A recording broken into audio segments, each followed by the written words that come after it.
ಯೋಗೇಶ್ವರ ಶ್ರೀಕೃಷ್ಣನ ದರ್ಶನವನ್ನು ಮಾಡಿಸ್ತಾ ಇರ್ತಕ್ಕಂಥವರು, ನಮ್ಮೆಲ್ಲರಿಗೂ ಚಿರಪರಿಚಿತರಾದಂಥವರು.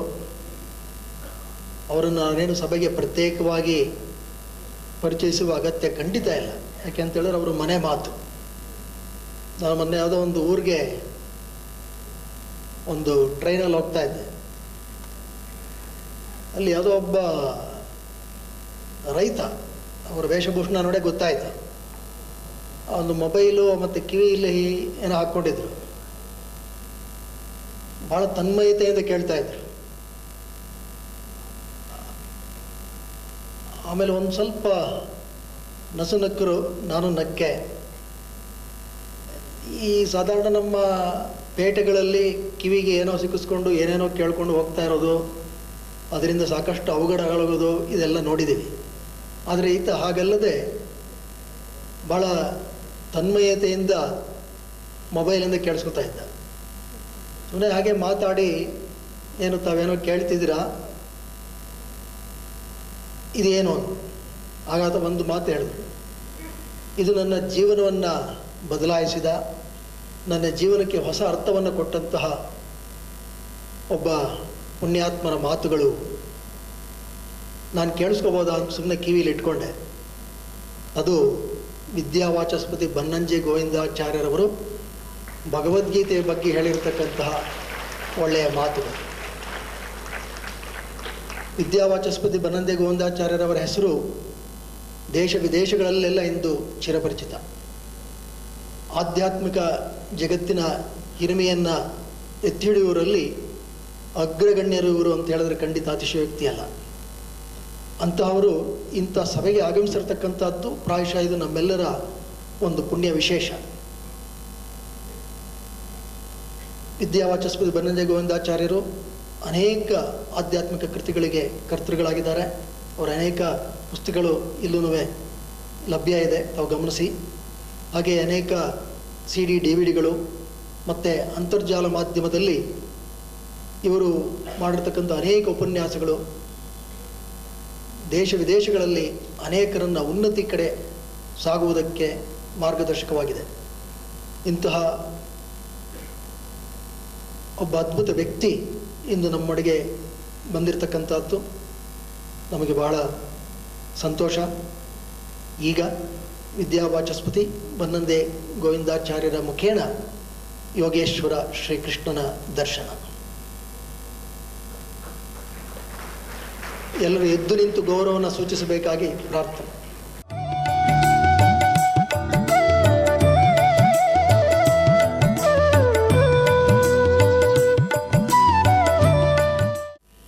ಜಯತಿ ಪರಾಶರ ಸೂನು ಸತ್ಯವತಿ ಹೃದಯ ನಂದನೋ ವ್ಯಾಸ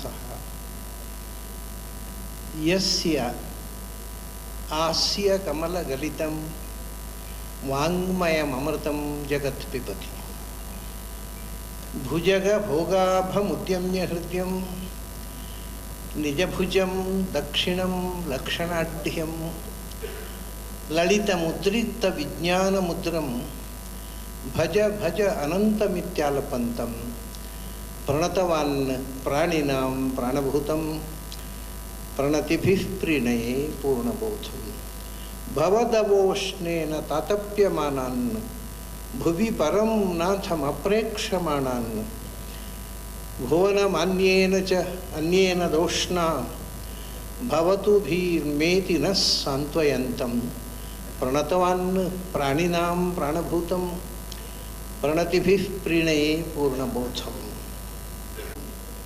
ಯೋಗ ಏನು ಅಂತ ಗೊತ್ತಾಗಬೇಕಾದ್ರೆ ಅವನಿಗೆ ಬೋಧಿಸ ಯೋಗ ಅಂದರೆ ಏನು.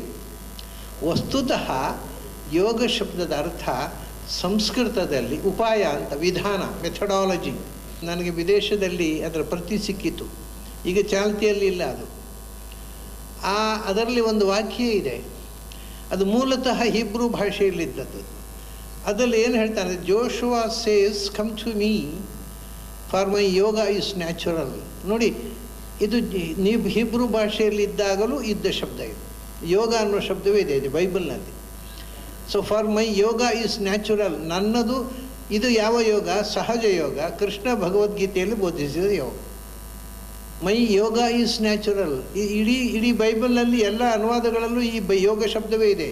ಅದನ್ನು ಅವರು ಬೇರೆ ಯಾಕೆಂದರೆ ಇದು ಬೇರೆ ಭಾಷೆಗೆ ಅನುವಾದ ಮಾಡಲಿಕ್ಕಾಗದ ಒಂದು ಶಬ್ದ. ಯಾಕೆಂದರೆ ಇದು ಎಲ್ಲವನ್ನು ಒಳಗೊಂಡು ಇದನ್ನು ಹೇಗೆ ಅನುವಾದ ಮಾಡ್ತೀರಾ?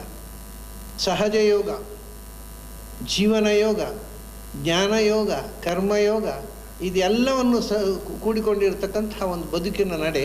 ಇದನ್ನು ಯಾವ ಭಾಷೆಯಲ್ಲಿ ಯಾವ ಶಬ್ದದಲ್ಲಿ ಹೇಳಬೇಕು? ಎಷ್ಟೋ ಸಂದರ್ಭಗಳಲ್ಲಿ ಪಾಶ್ಚಾತ್ಯರು ಕೂಡ ನಮ್ಮ ಅನೇಕ ವಿಷಯಗಳನ್ನು ಹೇಳುವಾಗ ಅವರು ಭಾರತೀಯ ಶಬ್ದವನ್ನು ಬಳಸ್ತಾರೆ. ಜಾನ್ ವುಡ್ರೋಫು ತನ್ನ ಒಂದು ಪುಸ್ತಕದ ಮಾತು ಹೇಳ್ತಾನೆ, Indians have become manasaputras of English ಅಂತ. ಅದರಲ್ಲಿ ಮಾನಸಪುತ್ರ ಅನ್ನೋದಕ್ಕೆ ಇಂಗ್ಲೀಷ್ನಲ್ಲಿ ಶಬ್ದ ಸಿಗಲಿಲ್ಲ ಅವರಿಗೆ, ಅವರ ಮಾತೃಭಾಷೆ ಇಂಗ್ಲೀಷು. ಆದರೆ ಅದು ಒಳ್ಳೆಯ ಶಬ್ದ ಸಿಕ್ಕಿದವರಿಗೆ ಸಂಸ್ಕೃತದಲ್ಲಿ. Indians have become manasaputras of English ಅಂತ. First they must become Indians, then only becomes swaraj becomes meaningful. ಹಾಗೆ ಬಹಳ ಜನ ಈ ಮಾತನ್ನು ನಮಗೆ ನಾವು ಮೊದಲು ಭಾರತೀಯರಾಗಬೇಕು ಅಂತ ವಿದೇಶಿಯರು ನಮಗೆ ಹೇಳುವಂಥ ಸ್ಥಿತಿಯಲ್ಲಿ ನಾವು ನಾಗರಿಕರಾಗಿ ಬಿಟ್ಟಿದ್ದೇವೆ. ನಾವು ನಾಗರಿಕರಾಗಬೇಕು ಅಂತ ವಿದೇಶಿಯರು ನಮ್ಗೆ ಹೇಳಬೇಕು, ಆ ಸ್ಥಿತಿ ಬಂದಿದೆ. ಅಂಥ ಒಂದು ಅದ್ಭುತವಾದ ಜೀವನ ದರ್ಶನವನ್ನು ಕೊಟ್ಟವ ಯೋಗ ಆಚಾರ್ಯ, ಇಡೀ ಯೋಗದ ಪರಂಪರೆಗೆ ಆಚಾರ್ಯನಾಗಿದ್ದವ ಕೃಷ್ಣ ಅಂದಾಗ ಯೋಗ, ಕೃಷ್ಣನ ಯೋಗ ಏನು ಅಂತ ಬಹಳ ಅದ್ಭುತವಾಗಿ ಕೃಷ್ಣ ಯೋಗದ ಬಗ್ಗೆ ಒಂದು 2 ಮಾತು ಹೇಳ್ತಾನೆ ಗೀತೆಯಲ್ಲಿ. ಮತ್ತು ಅದರ ವಿವರಗಳನ್ನು ನೋಡೋಣ.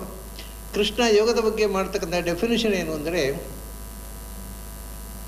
ದುಃಖೇಶು ಅನುದ್ವಿಗ್ನ ಮನಃ, ಸುಖೇಶು ವಿಗತ ಸ್ಪೃಹ, ವೀತರಾಗ ಭಯಕ್ರೋಧ ಅಂತ. ದುಃಖೇಶು ಅನುದ್ವಿಗ್ನ ಮನಃ, ಇದು ಬಹಳ ಮುಖ್ಯವಾಗಿರ್ತಕ್ಕಂಥ ಗೀತೆ. ಯೋಗ ಅಂದರೆ, ಕೃಷ್ಣನ ಯೋಗ ಅಂದರೆ ಅದು ಶುದ್ಧಾಂಗ ಸೈಕಾಲಜಿ.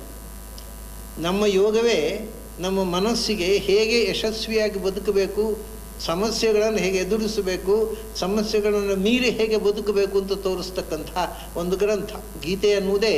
ಅದು ಅದನ್ನು ನಾವು ಭಾರತೀಯ ಮನಃಶಾಸ್ತ್ರ, ಇಂಡಿಯನ್ ಸೈಕಾಲಜಿ ಅಂತ ಹೇಳಬಹುದು.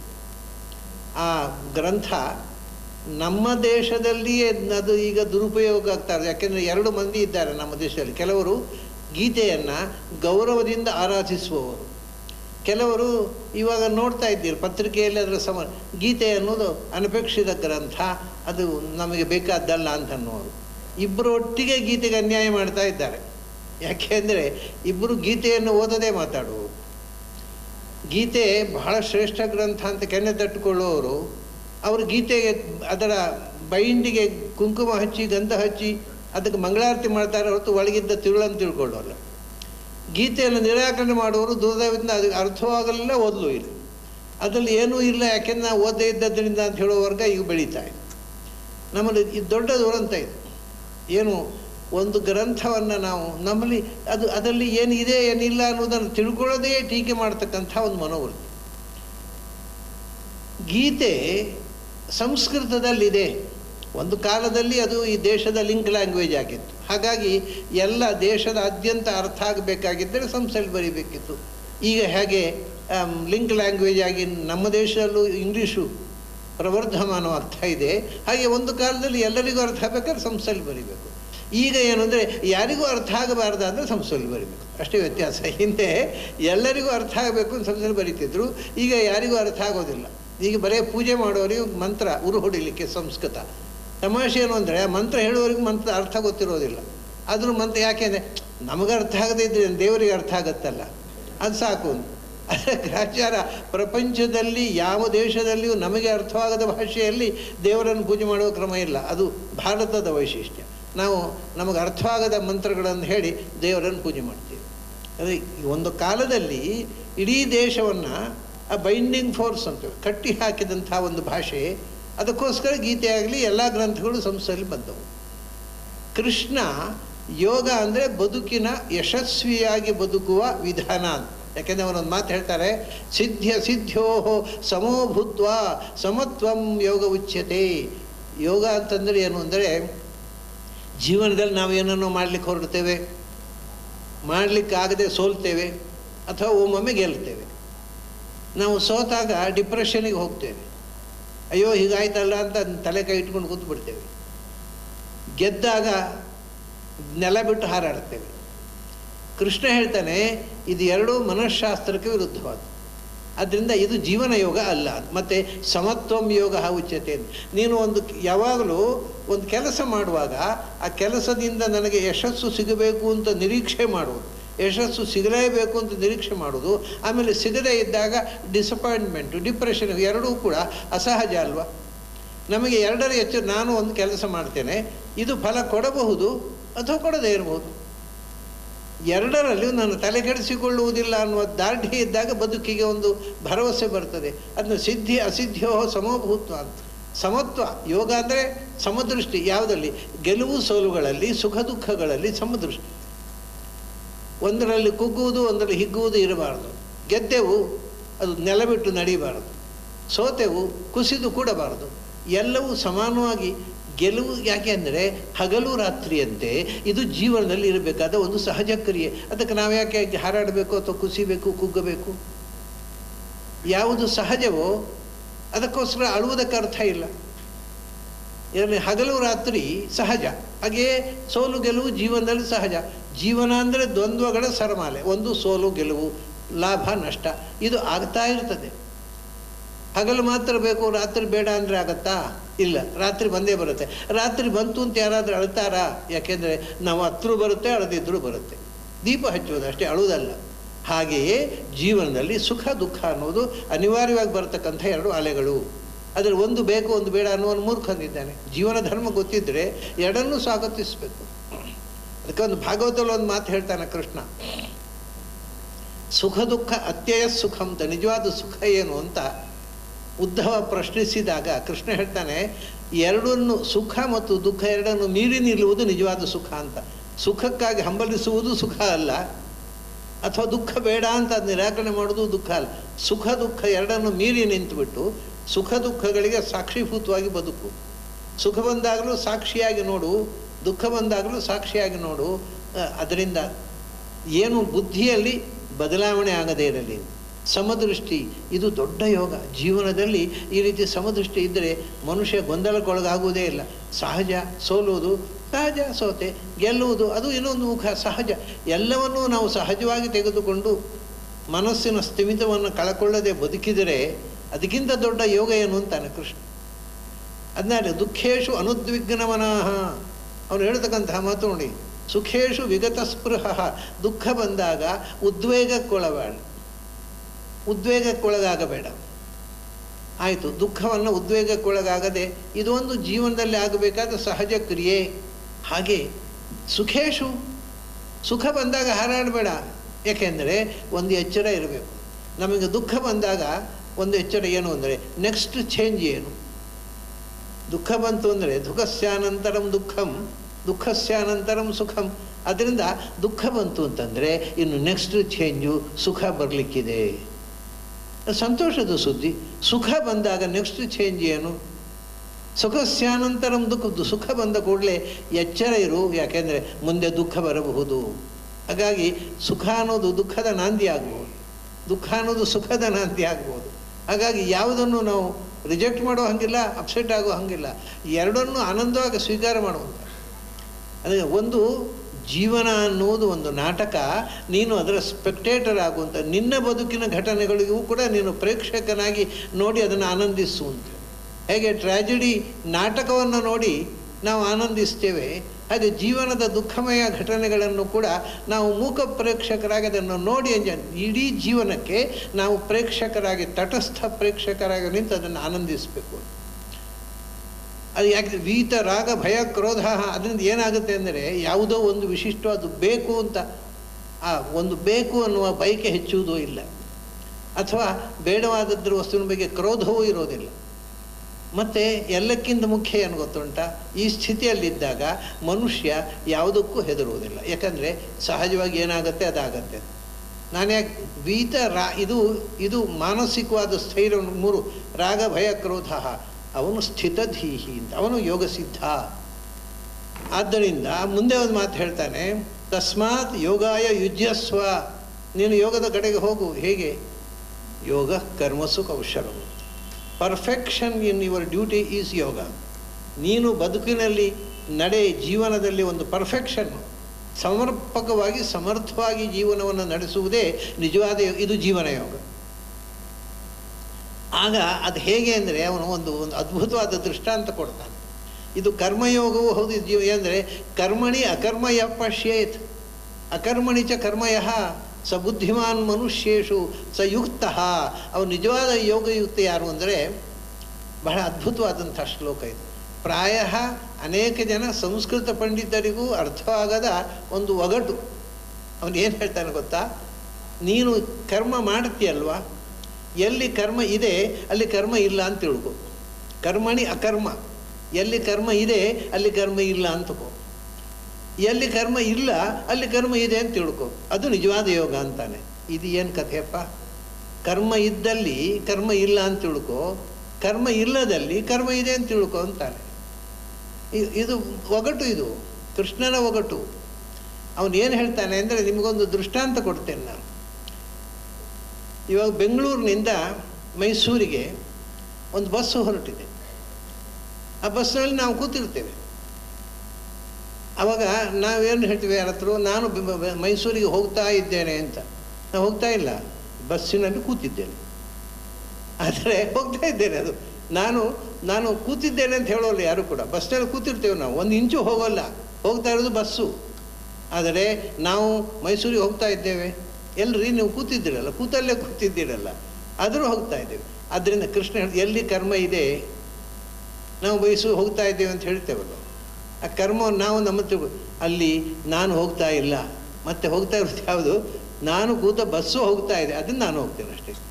ಹಾಗಾದರೆ ಬಸ್ಸು ಒಂದು ಜಡ ವಸ್ತು, ಅದರಲ್ಲಿ ಕರ್ಮ ಇದೆ, ಹೋಗ್ತಾ ಇದೆ. ಅದು ನಾನು ಚೇತನ, ಜಡದಲ್ಲಿ ಕೂತಿದ್ದೇನೆ, ನಾನು ಹೋಗ್ತಾ ಇಲ್ಲ.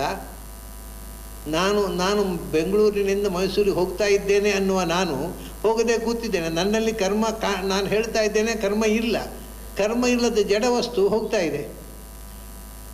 ಇದಕ್ಕಿಂತ ವಿಚಿತ್ರವಾದಂಥ ಇನ್ನೊಂದು ಮುಖ ನೋಡಬೇಕು ಅಂದರೆ ಅರ್ಥ ಆಗುತ್ತೆ.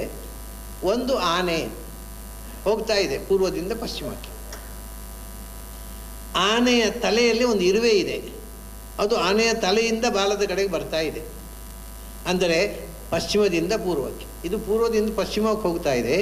ಆನೆಯ ತಲೆಯಲ್ಲಿರುವ ಇರುವೆ ಪಶ್ಚಿಮದಿಂದ ಪೂರ್ವಕ್ಕೆ ಬರ್ತಾ ಇದೆ. ಆದರೆ ಇರುವೆ ಹೋಗುವುದೆಲ್ಲಿಗೆ? ಪೂರ್ವಕ್ಕೆ. ಅದು ಪಶ್ಚಿಮಕ್ಕೆ. ಯಾಕೆಂದರೆ ಆನೆಯಲ್ಲಿ ಹೋಯ್ತು ಅಲ್ಲಿಗೆ ಹೋಗುದು. ಅದು ಎಷ್ಟು ಹೋದರೂ ಕೂಡ ಅದು ತಲೆಯಿಂದ ಬಾಲದ ಕಡೆಗೆ ಬರ್ತಾ ಇದೆ, ಆದರೂ ಅದು ಆನೆಯಲ್ಲಿ ಹೋಯ್ತು ಅಲ್ಲಿಗೆ ಹೋಗುದು. ಹಾಗಾಗಿ ಆ ಇರುವೆಯ ಕರ್ಮ ಉಂಟಲ್ವ, ಅದು ಕರ್ಮವೇ ಅಲ್ಲ. ಯಾಕೆಂದರೆ ಅದು ಕಾರ್ಯಕಾರಿ ಅಲ್ಲ. ಅದು ನಿಜವಾದ ಕರ್ಮ ಒಂದು ಶಕ್ತಿ ಇದೆಯಲ್ಲ, ಆನೆಯಲ್ಲಿ ಹೋಯ್ತೋ ಅಲ್ಲಿಗೆ ಹೋಗೋದು ಇರುವೆ. ಬೇಕಾದ್ರೆ ಅದು ವಿರುದ್ಧಕ್ಕೆ ಇತ್ತಾಗಿ ತಲೆಯಿಂದ ಬಾಲದ ಕಡೆಗೆ ಬಂದರೂ ಹೋಗೋದು ಆನೆ ಹೋದಲ್ಲಿಗೆ. ಅದನ್ನು ಹೇಳೋದು, ನಾವು ನಮ್ಮಲ್ಲಿ ಕರ್ಮ ಇದೆ ಅಂತ ತಿಳ್ಕೊಂಡಿದ್ದೇವೆ, ನಮ್ಮಲ್ಲಿ ನಿಜವಾಗಿ ಕರ್ಮ ಇಲ್ಲ. ಅಥವಾ ನಾವು ಮಾಡಿದ ಕರ್ಮ ಅದು ಇರುವೆ ತಿರುಗಾಟದ ಹಾಗೆ, ಅದರಿಂದ ಅದು ಕಾರ್ಯಕಾರಿ ಅಲ್ಲ. ನಿಜವಾದ ಕರ್ಮ ಎಲ್ಲಿದೆ? ವಿಶ್ವಚಕ್ರವನ್ನು ತಿರುಗಿಸುವ ಭಗವಂತನಲ್ಲಿದೆ. ಅದರಿಂದ ಅವನು ಎಲ್ಲಿ ಕರ್ಕೊಂಡು ಹೋಗ್ತಾನೋ ಅಲ್ಲಿಗೆ ನಾವು ಹೋಗೋದು ಹೊರತು ನಾವು ಹೇಗೆ ಹೋದರೂ ಅಲ್ಲಿಗೆ ಹೋಗೋದು. ಆದ್ದರಿಂದ ಕರ್ಮ ಇರುವುದು ಭಗವಂತನಲ್ಲಿ, ನಿನ್ನಲ್ಲಿ ಕರ್ಮ ಇಲ್ಲ ಅಂತ ತಿಳ್ಕೊಂತಾನೆ. ಬಹಳ ಅದ್ಭುತವಾದ ಕಲ್ಪನೆ ಇದೆ. ನಾವು ನಮ್ಮಲ್ಲಿ ಕರ್ಮ ಇದೆ, ನಾನೇ ಮಾಡಿದೆ ಅನ್ನೋ ಅಹಂಕಾರ ಬೀಗ್ತಾ ಇರ್ತೇವೆ. ನೀವು ಏನೂ ಮಾಡ್ತಾ ಇಲ್ಲ ಅಂತ ಅನ್ಕರಿ. ನೀವು ಆನೆಯ ತಲೆಯಲ್ಲಿ ಓಡಾಡ್ತಕ್ಕಂಥ ಇರುವೆಗಳು. ನೀವು ಎಲ್ಲಿ ಹೋದರೂ ಆನೆ ಹೋದಲ್ಲಿಗೆ ಹೋಗೋದು. ನಿಮ್ಮ ಸ್ವಂತ ಗತಿಗೆ ಅರ್ಥವೇ ಇಲ್ಲ. ಇದು ಒಂದು ಚಕ್ರ ಇರುತ್ತೆ, ಚಕ್ರ ತಿರುಗ್ತಾ ಇರುತ್ತೆ. ಆ ಚಕ್ರಲ್ಲೇ ಒಂದು ಇರುವೆ ಇರುತ್ತೆ. ಆದರೆ ಚಕ್ರ ತಿರುಗಿದಲ್ಲಿಗೆ ಅದು ಇರುವೆ ಎಷ್ಟು ತಿರುಗಿದರೂ ಅದು ಚಕ್ರದ ತಿರುಗಾಟವೇ ಅದರ ಗಮ್ಯ ಆಗುತ್ತೆ. ಈ ಒಂದು ಮಹಾಶಕ್ತಿ ವಿಶ್ವಚಕ್ರದಲ್ಲಿ ನಾವೊಂದು ನಮ್ಮ ಚಲನ, ನಮ್ಮ ಅಸ್ತಿತ್ವ ಇಷ್ಟು ಇಮ್ಮಟೀರಿಯಲ್ ಅಂತಾನೆ ಕೃಷ್ಣ. ಇದು ನಾವು ಕರ್ಮದ ಬಗ್ಗೆ ನಮಗಿರಬೇಕು. ಅಂದರೆ ಯಾವಾಗಲೂ ತೊಂದರೆ ಆಗೋದು ಏನು ಅಂದರೆ, ಪ್ರತಿಯೊಂದು ವಿಷಯದಲ್ಲಿ ಮನುಷ್ಯನ ಸಾಧನೆಯಲ್ಲಿ ಬಹಳ ತೊಂದರೆಯಾಗುವ ಎರಡು ಸಂಗತಿಗಳು. ಒಂದು ನಾನು, ಮತ್ತೊಂದು ನನ್ನ. ಪ್ರತಿಯೊಬ್ಬನು ನನ್ನಿಂದ ಆಯಿತು, ನಾನು ಮಾಡಿದೆ ಅಂತ ತಿಳ್ಕೊಳ್ತಾನೆ. ಕೃಷ್ಣ ಹೇಳ್ತಾನೆ ಇದೇ ದುಃಖಕ್ಕೆ ಮೂಲ. ಇದರಿಂದ ದುಃಖ ಆಗತ್ತೆ. ನಾನು ಮಾಡಿದೆ, ನನ್ನಿಂದ ಆಯಿತು ಅಂತ ತಿಳ್ಕೊಳ್ಳುವುದರಿಂದ. ಇದು ನೋಡಿ, ನಿದ್ರೆಯಲ್ಲಿ ಇದು ಎರಡು ಸಂಗತಿ ಇಲ್ಲ. ನಿದ್ರೆಯಲ್ಲಿ ನಾನು ಮಾಡಿದೆ ಅಂತ ವ್ಯವಸ್ಥೆ ಇಲ್ಲ, ಯಾರಿಗೂ ಭಾವನೆಯೇ ಇಲ್ಲ. ನನ್ನಿಂದ ಆಯಿತು ಅನ್ನೋದು ಇಲ್ಲ ನಿದ್ರೆಯಲ್ಲಿ. ಆದ್ದರಿಂದ ನಿದ್ರೆಯಲ್ಲಿ ಯಾರಿಗೂ ದುಃಖ ಆಗೋದಿಲ್ಲ. ನಿದ್ರೆಯಲ್ಲಿ ದುಃಖ ಆದದ್ದು ದಾಖಲೆ ಇಲ್ಲ ಯಾರಿಗೂ. ನಿದ್ರೆ ಬರಲಿಲ್ಲ ಅಂತ ನಿದ್ರೆ ಪಿಲುಸು ನುಂಗೋರಿದ್ದಾರೆ, ನಿದ್ರೆ ಬಂತು ಅಂತ ತಲೆಕೆಡಿಸಿಕೊಳ್ಳೋರು ಯಾರೂ ಇಲ್ಲ. ಯಾಕೆಂದರೆ ಜೀವನದ ಎಚ್ಚರದಲ್ಲಿ ಸುಖವೂ ಇದೆ, ದುಃಖವೂ ಇದೆ, ಕನಸಿನಲ್ಲಿ ಸುಖವೂ ಇದೆ, ದುಃಖವೂ ಇದೆ. ಆದರೆ ನಿದ್ರೆಯಲ್ಲಿ ದುಃಖ ಇಲ್ಲ, ಸುಖ ಮಾತ್ರ ಇದೆ. ಯಾಕೆ? ಅಲ್ಲಿ ನಾನು ಮತ್ತು ನನ್ನ ಇಲ್ಲ, ಎರಡು ವಿಭಕ್ತಿಗಳೇ ಇಲ್ಲ. ನಾನು ಮಾಡಿದೆ ಗೊತ್ತೇ ಇಲ್ಲ ಅವನು ಮಾಡಿದ್ದು, ಅವನು ಮಾಡಿದೆ ಅಂತೂ ಇಲ್ಲ. ನನ್ನಿಂದ, ನಾನು, ನನ್ನಿಂದ, ಈ ಅಹಂ ಶಬ್ದದ ಯಾವ ವಿಭಕ್ತಿಯೂ ನಿದ್ರೆಯಲ್ಲಿ ಕೆಲಸ ಮಾಡೋದಿಲ್ಲ. ಅದರ ಈ ವಿಭಕ್ತಿಗಳೇ ನಮ್ಮ ದುಃಖಕ್ಕೆ ಕಾರಣ. ನಾನು ಬೆಳಗಾತ ಎದ್ದಾಗ ಎಲ್ಲ ನಾನು ಮತ್ತು ನನ್ನ, ಇದು ನನ್ನ ಮನೆ ಸೋರ್ತಾ ಇದೆ, ರಾತ್ರಿ ಇಡೀ ಸೋರ್ತಾ ಇತ್ತು, ಅದು ದುಃಖ ಆಗಲಿಲ್ಲ. ನಿದ್ರೆಯಲ್ಲಿ ಎಚ್ಚರ ಆದ ಕೂಡಲೇ ದುಃಖ ಆಯಿತು. ನನ್ನ ಮಗ ಪರೀಕ್ಷೆಯಲ್ಲಿ ನಾನೇ ಎಕ್ಸ್ಪೆಕ್ಟ್ ಮಾಡಿದಷ್ಟು ಮಾರ್ಕ್ ಪಡೆಯಲಿಲ್ಲ, ದುಃಖ ಆಯಿತು. ಅದೇ ಪಕ್ಕದ ಮನೆಯ ಹುಡುಗ ಫೇಲ್ ಆದರೆ ನಮಗೇನು, ಅದು ನಮ್ಮ ಹುಡುಗ ಅಲ್ರಿ, ಗಡಮನೆಯ ಹುಡುಗ, ಅರೆ ಅವನು ಫೇಲ್ ಆದರೆ ನಮಗೇನು ಅನಿಸೋದು. ಯಾಕೆಂದರೆ ನಮಗೆ ಆ ಹುಡುಗ ಫೇಲ್ ಆದದ್ರಿಂದ ದುಃಖ ಆಗೋದಲ್ಲ, ಆ ಹುಡುಗ ನನ್ನ ಹುಡುಗ ಆದ್ದರಿಂದ ದುಃಖ ಆಗೋದು. ಸೊ ಈ ನನ್ನ ನೀವು ಮೈನಸ್ ಮಾಡಿದರೆ ದುಃಖವೇ ಬರೋದಿಲ್ಲ ಅಂತಾನೆ ಕೃಷ್ಣ. ಇದು ಯೋಗ. ಯೋಗದಲ್ಲಿ ನಾನು ಮತ್ತು ನನ್ನ ನೀವು ಮೈನಸ್ ಮಾಡಿ ಜೀವನದಲ್ಲಿ ಬದುಕಲಿಕ್ಕೆ ಕಲಿತರೆ ತುಂಬ ಅನುಕೂಲವಾಗುತ್ತೆ, ದುಃಖ ಆಗೋದಿಲ್ಲ. ಅದಕ್ಕೆ ಅವನು ಅನೇಕ ವಿಧಾನಗಳಲ್ಲಿ ಬಹಳ ಅದ್ಭುತವಾದದ್ದು ಏನು ಅಂದರೆ, ಕೃಷ್ಣ ಈ ರೀತಿಯ ಬದುಕನ್ನು ಬದುಕಲಿಕ್ಕೆ ಬೇಕಾಗಿರತಕ್ಕಂಥ ಅಂದರೆ ಕರ್ಮಯೋಗ, ಜ್ಞಾನಯೋಗ, ಅವನು ಎಂಥ ಜ್ಞಾನಯೋಗದಲ್ಲಿ ನಾವು ಮುಖ್ಯ ಕೃಷ್ಣ ಹೇಳೋದು ಜ್ಞಾನಯೋಗ ನಮ್ಮ ಜೀವನದ ಮುಖ್ಯ ಯೋಗ ಆಗಬೇಕು. ಯೋಗ ಅಂದರೆ ಬರೀ ಆರೋಗ್ಯಕ್ಕೋಸ್ಕರ ಹಾಕತಕ್ಕಂಥ ಯೋಗಾಸನ ಅಲ್ಲ. ಯೋಗಾಸನ ಅಂದರೆ ಮನಸ್ಸನ್ನು ಕೇಂದ್ರೀಕರಿಸ್ತಕ್ಕಂಥ, ಮನಸ್ಸಿನ ತರಬೇತಿ ಕೊಡ್ತಕ್ಕ ಏಕಾಗ್ರತೆಯ ಒಂದು ವಿಧಾನ ಅಲ್ಲ. ಅದಕ್ಕೆ ಬೇಕಾಗಿರತಕ್ಕಂಥದ್ದು, ಬಹಳ ಮುಖ್ಯವಾಗಿ ಬೇಕಾಗಿರುವಂಥದ್ದು ಜ್ಞಾನಯೋಗ. ಕರ್ಮಯೋಗ ಹೇಳಿದ್ನಲ್ಲ, ಅನುಸಂಧಾನ. ಕರ್ಮಯೋಗ ನಾವು ಏನೂ ಮಾಡಬಹುದು, ಏನು ಮಾಡಿದಾಗಲೂ ಅದು ಭಗವಂತನ ಪೂಜೆ ಅಂತ ಅನುಸಂಧಾನ ಇದ್ದು ನಾವು ಮಾಡಿದ್ದೆಲ್ಲ ಪೂಜೆ ಆಗುತ್ತೆ.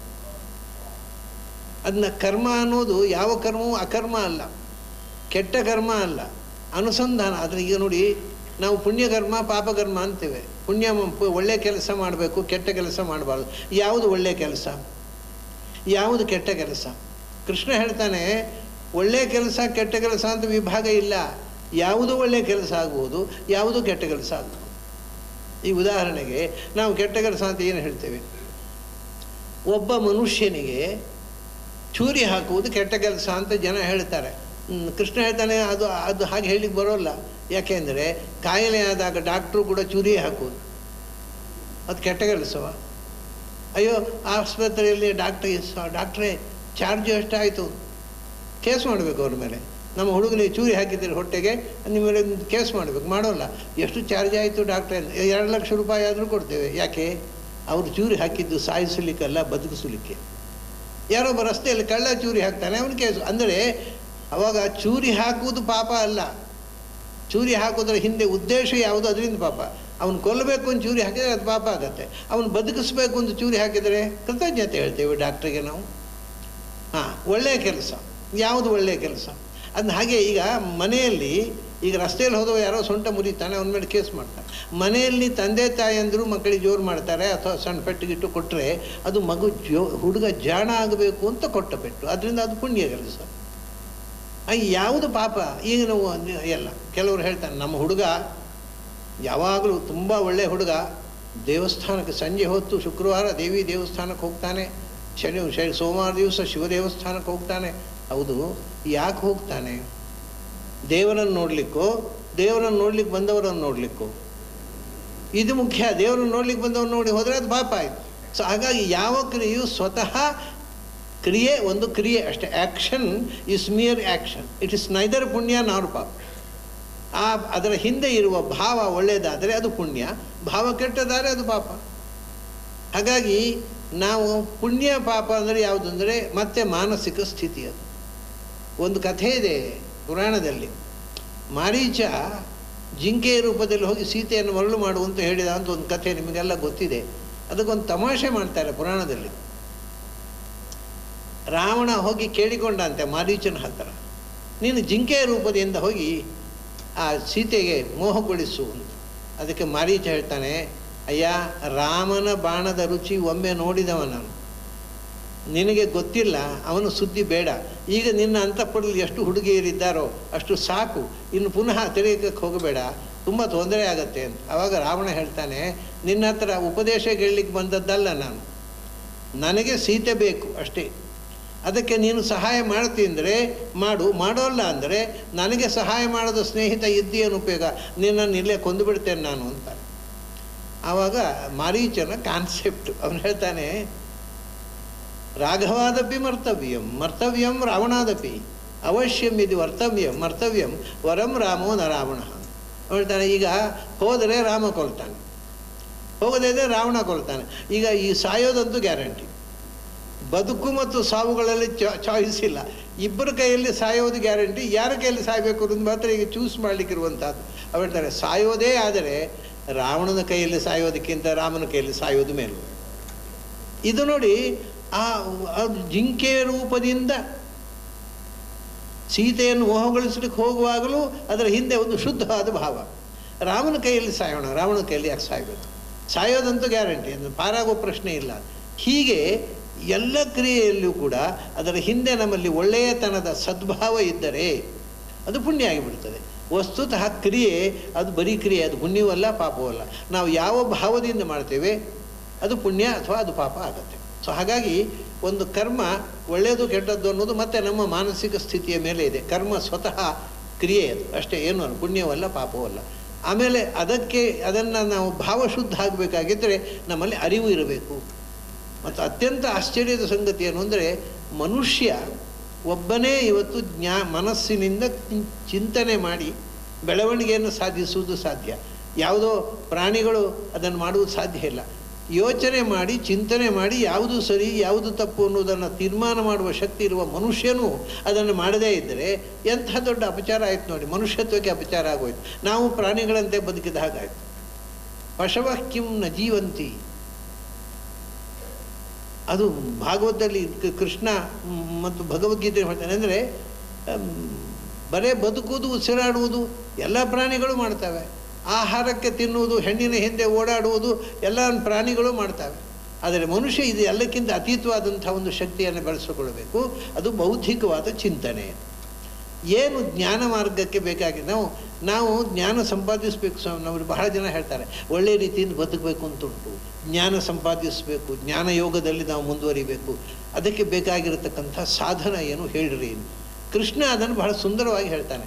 ಒಂದು ನಮ್ಮಲ್ಲಿ ಇರತಕ್ಕಂಥ ರಾಜಯೋಗ ಅಂತ ಒಂದು ಶಬ್ದವನ್ನು ಕೃಷ್ಣ ಉಪಯೋಗಿಸ್ತಾನೆ. ಅಂದರೆ ಎಲ್ಲ ಯೋಗಗಳಿಗೆ ರಾಜ, ಇದು ಎಲ್ಲವೂ ಸೇರಿ ಜ್ಞಾನಯೋಗ, ಭಕ್ತಿಯೋಗ, ಕರ್ಮಯೋಗ, ಜೀವನ ಯೋಗ, ಸಹಜ ಯೋಗ, ಇದೆಲ್ಲ ಒಟ್ಟಿಗೆ ಅವನು ರಾಜಯೋಗ ಅಂತ. ಅವನು ಯಾವುದನ್ನು ಬಿಟ್ಟಿಲ್ಲ. ಏಕಾಗ್ರತೆ ಬರಬೇಕಾಗಿದ್ದರೆ ಮನಸ್ಸಿಗೆ ಏನು ಮಾಡಬೇಕು? ಬಹಳ ಜನಕ್ಕೆ ಇವತ್ತು ಏಕಾಗ್ರತೆಗೆ ಏನು ಮಾಡಬೇಕು ಅನ್ನೋ ವಿಷಯವೇ ಗೊತ್ತಿಲ್ಲ. ಮತ್ತು ಏಕಾಗ್ರತೆ ಬೇಕು ಅನ್ನೋದೇ ಹೋಗಿದೆ, ಮರೆತು ಹೋಗಿದೆ. ಯಾಕೆ ಏಕಾಗ್ರತೆ ಬೇಕು ಅಂತ ಹಿಂದಿನವರು ಯಾಕೆಂದರೆ ಏಕಾಗ್ರವಾದ ಮನಸ್ಸಿಗೆ ಅಸಾಧಾರಣವಾದ ಎನರ್ಜಿ ಕ್ರಿಯೇಟ್ ಆಗುತ್ತೆ. ಆವಾಗ ನಾವು ಆ ಮನಸ್ಸಲ್ಲಿ ಏನನ್ನು ಬಯಸಿದೆವು ಅದನ್ನು ಪಡಿಬಹುದು.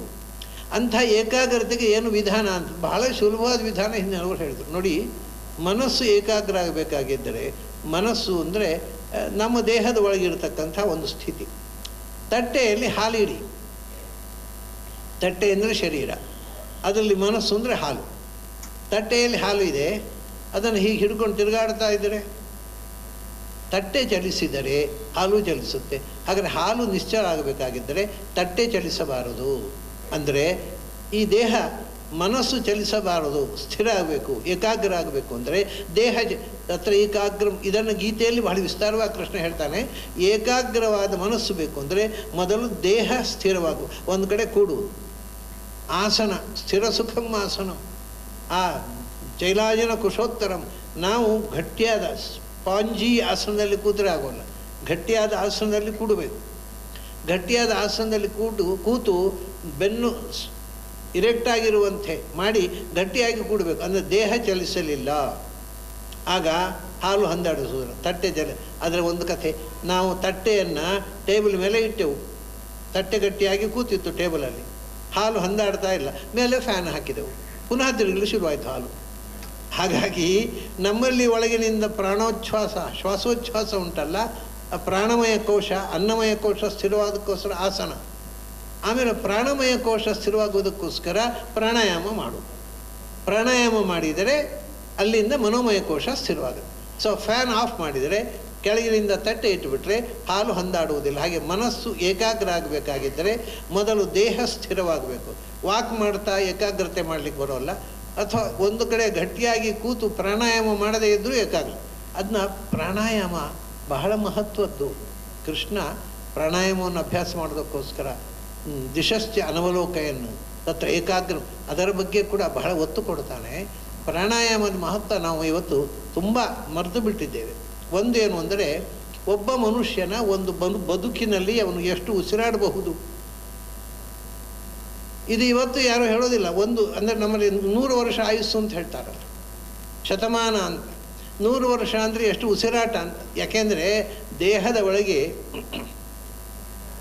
ಆಯುಸ್ಸಿನ ಲೆಕ್ಕ ಉಂಟಲ್ಲ, ಅದು ಇನ್ನರ್ ಕ್ಲಾಕ್, ಒಳಗಿನ ಗಡಿಯಾರದಿಂದ ಆಯುಸ್ಸಿನ ಲೆಕ್ಕ, ನಮ್ಮ ಗೋಡೆಯ ಗಡಿಯಾರದಿಂದ ಅಲ್ಲ. ನಮ್ಮ ಒಳಗೆ ಒಂದು ಗಡಿಯಾರ ಚಲಿಸ್ತಾ ಇದೆ, ಅದರ ಮುಳ್ಳುಗಳು, ಸೆಕೆಂಡ್ ಮುಳ್ಳುಗಳು, ನಿಮಿಷದ ಮುಳ್ಳುಗಳು ಯಾವುದು ಅಂದರೆ ಉಸಿರಾಟಗಳು.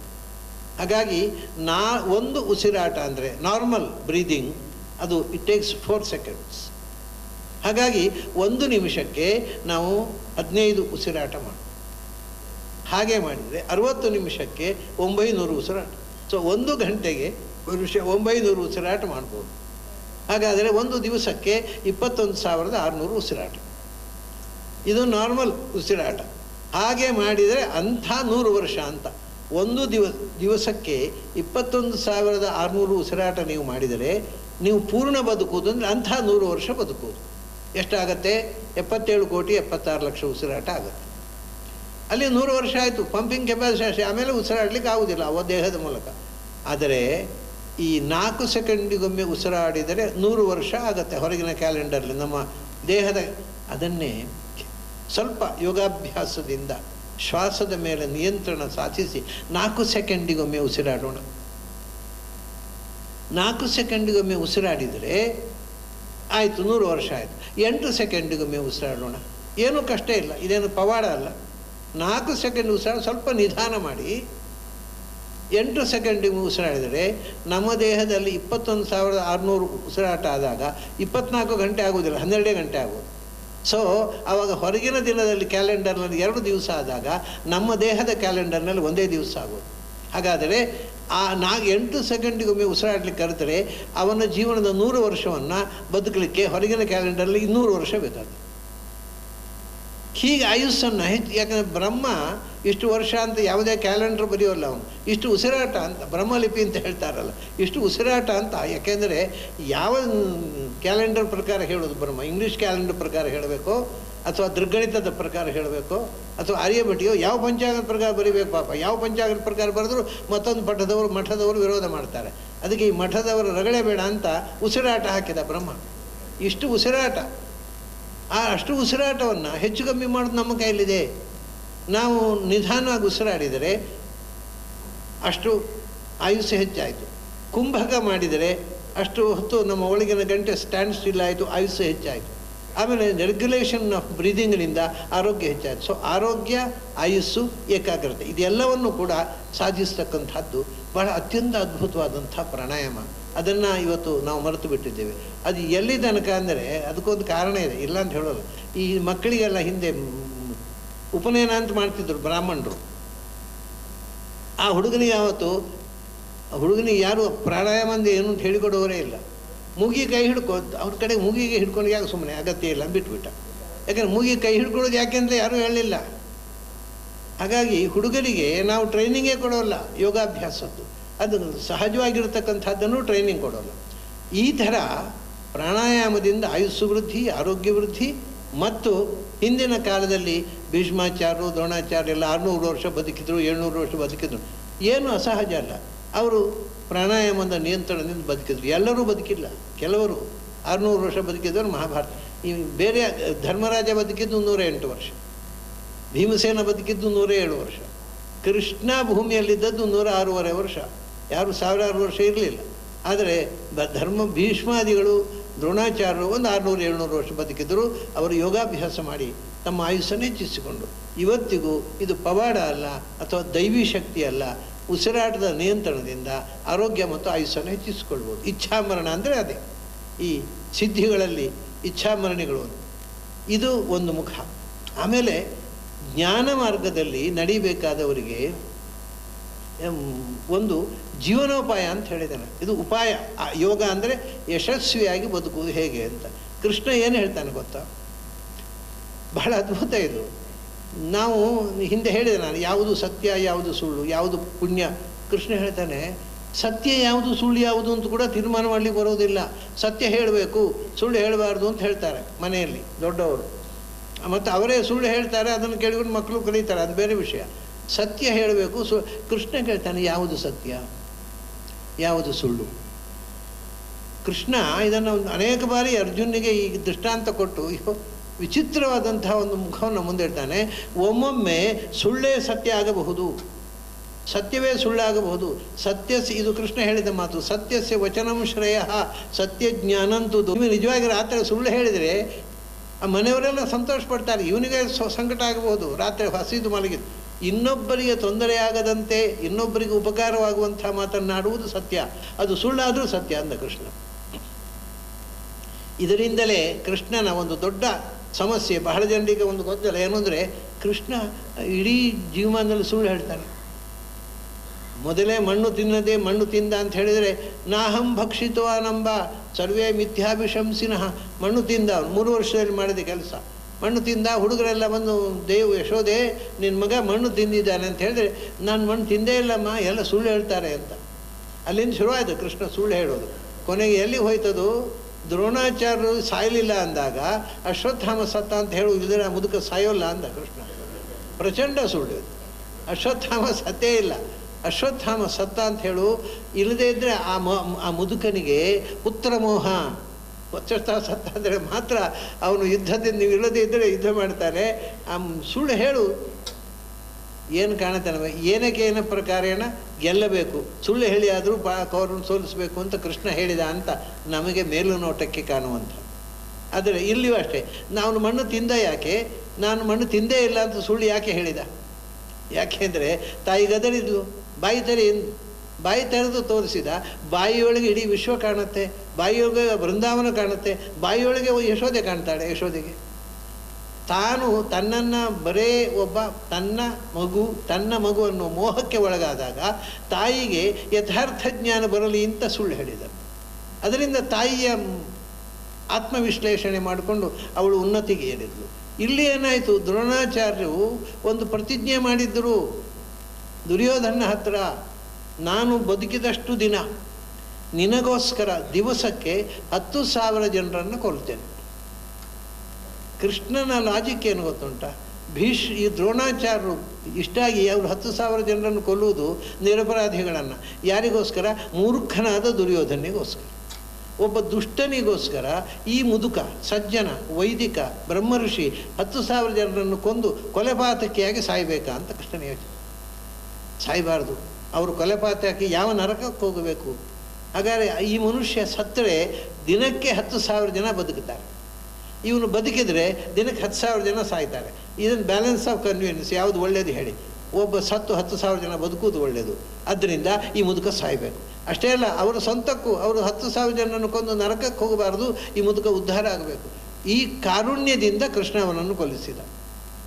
ಅದರ ಹಿಂದೆ ಇರುವುದು ಒಂದು ದೊಡ್ಡ ಒಂದು ಜೀವದ ಉದ್ಧಾರದ ಪ್ರಶ್ನೆ, ಅದನ್ನು ಗೆಲ್ಲುವ ಪ್ರಶ್ನೆ ಅಲ್ಲವೇ ಅಲ್ಲ. ಇದನ್ನು ನೋಡಿದಾಗ ಕೃಷ್ಣನ ಕರುಣೆ ಎಂಥದ್ದು, ಕೃಷ್ಣನ ಪ್ರತಿಯೊಂದು ಕ್ರಿಯೆ ಹಿಂದೆ. ಆದ್ದರಿಂದ ಸುಳ್ಳು ಎಲ್ಲಿ ತನಕ ಅಂದರೆ ಧರ್ಮರಾಜ ಭೀಮ ಎಲ್ಲ ಹೇಳಿದರೆ ನಂಬೋಲ್ಲ, ಅವನು ಸುಳ್ಳು ಹೇಳ್ಬೋದು. ಧರ್ಮರಾಜ ಸುಳ್ಳು ಹೇಳೋಲ್ಲ. ಅದನ್ನು ಧರ್ಮರಾಜನ ಹತ್ರವೇ ಹೇಳಿದ ಕೃಷ್ಣ. ಧರ್ಮರಾಜ ಹೇಳ್ತಾನೆ, ಅಲ್ಲ ನಾನು ಜೀವಮಾನದಲ್ಲಿ ಯಾರ ಹತ್ರ ಸುಳ್ಳು ಹೇಳಲಿಲ್ಲ, ಗುರುಗಳ ಹತ್ರ ಸುಳ್ಳು ಹೇಳೋದಾ? ಕೃಷ್ಣ ಹೇಳ್ತಾನೆ, ನಿನಗೇನೀಗ ಸುಳ್ಳು ಹೇಳಿದ್ರಿಂದ ಪಾಪ ಬರುತ್ತೆ ಅಂತ ಭಯವ? ಒಂದು ಕೆಲಸ ಮಾಡು.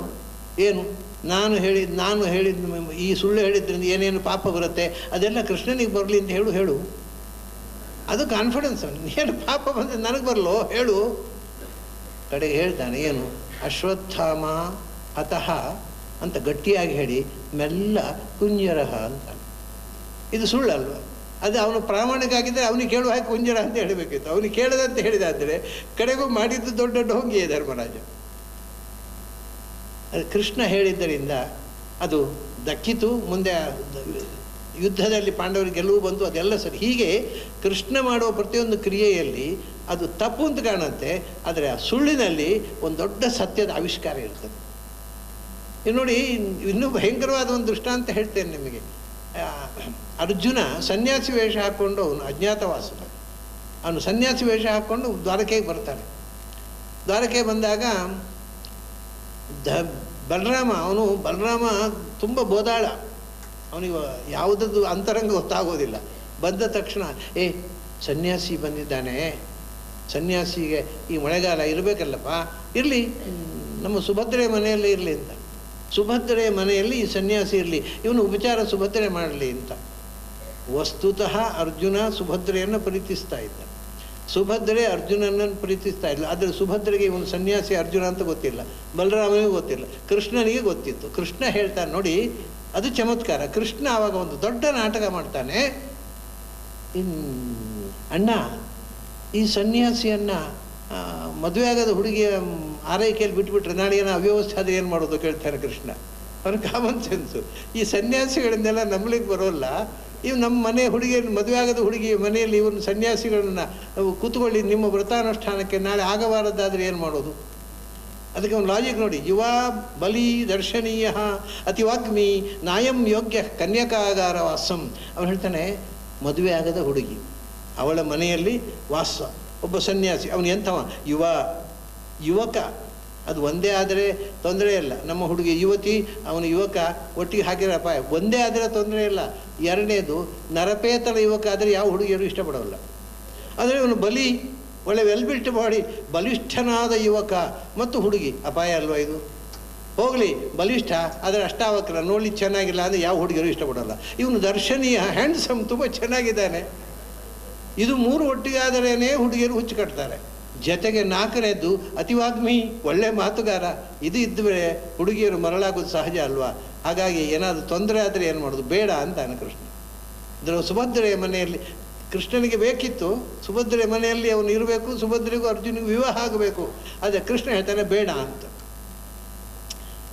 ಬಲರಾಮ ಕೇಳೋಲೆ, ನಿನಗೆಲ್ಲ ಹುಚ್ಚು, ಸುಮ್ಮನೆ ಅವನು ಒಳ್ಳೆ ಸನ್ಯಾಸಿ ಇರಲಿ ಅಂತಾನೆ. ಸರಿ ಆಯಿತು. ಸುಭದ್ರೆ ಕೊನೆಗೆ ಒಂದು ದಿವಸ ರಾತ್ರಿ ಸುಭದ್ರೆಗೂ ಅರ್ಜುನಿಗೂ ತಾನೇ ನಿಂತು ವಿವಾಹ ಮಾಡಿಸಿ ತನ್ನ ರಥದಲ್ಲೇ ಸುಭದ್ರೆಯನ್ನು ಕಳಿಸಿಕೊಡ್ತಾನೆ ಅರ್ಜುನ ಜೊತೆಗೆ ಕೃಷ್ಣ. ಸರಿ, ಮತ್ತೆ ಸಭೆ ಸೇರಿದರು. ಸಭೆ ಸೇರಿದಾಗ, ಅಲ್ಲಪ್ಪ ಹೀಗಾಯ್ತಲ್ಲ, ಏನು ಮಾಡೋದು ಅಂತ ಕೇಳ್ತಾರೆ. ಆ ಕೃಷ್ಣ, ನಾನು ಆವಾಗಲೇ ಹೇಳಲಿಲ್ವ ನೋಡಿ, ಬಲರಾಮನಿಗೆ ನಾನು ಆವಾಗಲೇ ಹೇಳಲಿಲ್ವ ಬೇಡ, ಏನಾದರೂ ಅಧ್ವಾನ ಆಗತ್ತೆ. ಈ ಯುವಕನಾದ, ಸುಂದರನಾದ, ಬಲಿಷ್ಠನಾದ, ಒಳ್ಳೆಯ ವಾಗ್ಮಿಯಾದ ಹುಡುಗನನ್ನು ಹುಡುಗಿಯ ಜೊತೆಗೆ ಒಂದೇ ಮನೆಯಲ್ಲಿ ಇರಗೊಡಬೇಡ ಅಂತ ನಾನು ಹೇಳಿದೆ, ನೀನು ಕೇಳಲಿಲ್ಲ, ನಾ ಏನು ಮಾಡೋದು? ಸರಿ, ಹಾಗಾದ್ರೆ ಏನು ಮಾಡೋದು? ಹೋಗುವ, ಬೆನ್ನಟ್ಟಿ ಅವನು ಸೋಲಿಸುವ. ಕೃಷ್ಣ ಹೇಳ್ತಾನೆ, ಈಗ ಬೆನ್ನಟ್ಟಿ ಸೋಲಿಸಿ ಏನು ಉಪಯೋಗ? ನೀವು ಬೆನ್ನಟ್ಟಿ ಸೋಲಿಸಿ ಅವನನ್ನು, ಅರ್ಜುನನ್ನು ಸೋಲಿಸಿ ನಮ್ಮ ಹುಡುಗಿಯನ್ನು ಮರಳಿ ತಂದರೆ ಸೋಲುವುದಲ್ಲ, ನಾವು ಗೆಲ್ಲುವುದಲ್ಲ, ಸೋಲುವುದೇ. ಯಾಕೆಂದರೆ ಅವನ ಒಟ್ಟಿಗೆ ಓಡಿ ಹೋದ ಹುಡುಗಿಯನ್ನು ಇನ್ನು ಯಾರು ಮದುವೆ ಮಾಡಿಕೊಳ್ತಾರೆ? ಇಲ್ಲ, ನಾವು ಸೋತೆವು, ಗೆದ್ದರು ನಾವೇ ಸೋಲೋದಲ್ಲ, ಹುಡುಗಿಯನ್ನು ಮತ್ತೆ ಯಾರು ಮದುವೆ? ಆದ್ದರಿಂದ ಆಗಿ ಹೋಯ್ತಲ್ವ, ಹೋಗಿ ಉಡುಗೊರೆ ಕೊಟ್ಟು ಬರೋಣ ಅಂತ ಕರ್ಕೊಂಡು ಹೋಗ್ತಾರೆ. ಅಂದರೆ ಇಲ್ಲಿ ಕೃಷ್ಣ ಪೂರ್ತಿ ಸುಳ್ಳು ನಾಟಕ ಆಡಿದ್ದು, ಆದರೆ ಒಂದು ಹೆಣ್ಣಿನ ಜೀವಕ್ಕೆ ದುರಂತ ಆಗದಂತೆ ನೋಡೋದಕ್ಕೋಸ್ಕರ. ಬಹಳ ವಿಚಿತ್ರ ಇದು. ಒಂದು ಸುಭದ್ರೆಯ ಹೆಣ್ಣಿನ, ಕೃಷ್ಣ ಒಂದು ದೊಡ್ಡ ಸಂಗತಿ ಏನು ಅಂದರೆ, ಹೆಣ್ಣಿನ ಕಣ್ಣೀರನ್ನು ಒರೆಸಲಿಕ್ಕೋಸ್ಕರ ಆದ ಅವತಾರ. ಎಲ್ಲಿ ಹೆಣ್ಣಿಗೆ ಅನ್ಯಾಯ ಆಗತ್ತೆ ಅಲ್ಲಿ ಕೃಷ್ಣ ಇದ್ದಾನೆ. ಹಾಗಾಗಿ ಸುಭದ್ರೆಯ ಕಣ್ಣೀರು ಒರೆಸಬೇಕು, ಅವಳು ಅರ್ಜುನನ್ನು ಪ್ರೀತಿಸ್ತಾನೆ ಅಂತ ಇಷ್ಟೆಲ್ಲ ಅಣ್ಣನ ಹತ್ರ ನಾಟಕ ಮಾಡಿ ಮದುವೆ ಮಾಡಿ ಕಳಿಸ್ಕೊಟ್ಬಿಟ್ಟ. ಏನೂ ಅನ್ಯಾಯ ಆಗಲಿಲ್ಲ, ಎಲ್ರಿಗೂ ಸಮಾಧಾನ ಆಗುವಾಗ ಮಾಡಿಬಿಟ್ಟ. ಇದು ಮಾಡಿದ್ದು ಸುಳ್ಳು ಹೇಳಿದ್ದರಿಂದ. ಕೃಷ್ಣ ಹೇಳ್ತಾನೆ, ಇಂಥ ಸುಳ್ಳು ಹೇಳುವುದರಿಂದ ಪಾತಕ ಇಲ್ಲ. ಯಾಕೆಂದರೆ ಯಾರಿಗೂ ಅನ್ಯಾಯ ಮಾಡಲಿಕ್ಕೋಸ್ಕರ ಸುಳ್ಳು ಹೇಳುವುದಲ್ಲ, ಇನ್ನೊಬ್ಬರ ಜೀವನವನ್ನು ಸುಧಾರಿಸುವುದಕ್ಕೋಸ್ಕರ, ಸಮಸ್ಯೆ ಪರಿಹರಿಸುವುದು. ಇದೆಲ್ಲ ಕೃಷ್ಣನ ತಂತ್ರಗಳು. ಹಾಗಾಗಿ ಅವನು ಹೇಳ್ತಾನೆ, ಸುಳ್ಳು ಹೇಳುವುದು ಕೂಡ ಒಂದು ಜೀವನೋಪಾಯ, ಜೀವನ ಯೋಗ, ಅದು ಒಂದು ಯೋಗ. ಹಾಗೆ ಹಿಂಸೆ ಕೂಡ. ಯುದ್ಧ ಮಾಡಿದ ಅಲ್ಲ, ಮಹಾಭಾರತದಲ್ಲಿ ಯುದ್ಧ ಆಯಿತು, ಅಷ್ಟು ಜನರು ಸತ್ತರು. ಆಗ ಮತ್ತು ಸುಖ ದುಃಖೇ ಸಮಯಕೃತ್ವ, ಯಾವಾಗಲೂ ಗೆಲುವಿನಲ್ಲಿಯೂ ದುಃಖದಲ್ಲಿ ಕೃಷ್ಣ ಇದನ್ನು ಮಾಡಿ ತೋರಿಸಿದ. ಯುದ್ಧ ಮುಗಿದ ಮೇಲೆ ಪಾಂಡವರನ್ನು ಕರ್ಕೊಂಡು ಗಾಂಧಾರಿ ಹತ್ರ ಹೋದ ಕೃಷ್ಣ. ಗಾಂಧಾರಿ ಹತ್ರ ಹೋದಾಗ ಗಾಂಧಾರಿ ಸಮಾಧಾನದಿಂದ ಇರ್ತಾಳೆ. ಮಹಾ ಅದ್ಭುತ ಮಹಿಳೆ ಅವಳು. ನಾವು ನಮ್ಮ ದೇಶದಲ್ಲಿ ಎಂದೂ ಮರೆಯಲಾಗದ ಒಬ್ಬ ಮಹಿಳೆ ಒಬ್ಬಳು ಗಾಂಧಾರಿ. ಸರಿ, ಗಾಂಧಾರಿ ಅಂತ ಕರ್ಕೊಂಡು ಹೋದಾಗ ಈ ಪಾಂಡವರನ್ನೆಲ್ಲ ಕ್ಷಮಿಸಿಬಿಡ್ತಾಳೆ ಅವಳು. ಧರ್ಮರಾಜ, ಅಯ್ಯೋ ನಿನ್ನಿಂದೇನು ತಪ್ಪಿಲ್ಲಪ್ಪ, ನನ್ನ ಮಕ್ಕಳದ್ದೇ ತಪ್ಪು, ನಿನಗೆ ದೇವರು ಒಳ್ಳೇದು ಮಾಡಿ. ಭೀಮಸೇನ 100 ಜನ ಮಕ್ಕಳನ್ನು ಕೊಂದವ, ಆವಾಗ ಕೂಡ ಅವನ ಮೇಲೆ ಕೋಪಿಸಿಕೊಳ್ಳುವುದಿಲ್ಲ ಅವಳು. ಎಲ್ಲರನ್ನೂ ಕೊಂದಿಯಲ್ಲ, ಒಬ್ಬ ಪಿಂಡ ಹಾಕಲಿಕ್ಕೆ ಒಬ್ಬ ಮಗನನ್ನು ಉಳಿಸ್ಬೋದಿತ್ತೋ ಏನೋ ಅಂತ ಹೇಳ್ತಾಳೆ ಅಷ್ಟೇ. ಆವಾಗ ಇಲ್ಲ, ಅವ್ರು ನಾನು ಯಾರನ್ನು ಕೊಲ್ಲಿಲ್ಲ ತಾಯಿ, ಕಾಲಿಕೆದಿಗೆ ಯುದ್ಧಕ್ಕೆ ಬಂದರು, ಸೋತರು, ನಾ ಏನು ಮಾಡಲಿ, ಸರಿ ನಿನ್ನ ತಪ್ಪಿಲ್ಲ ಅಂತಾಳೆ, ನನ್ನ ಮಕ್ಕಳದೇ ತಪ್ಪು ಅಂತಾಳೆ.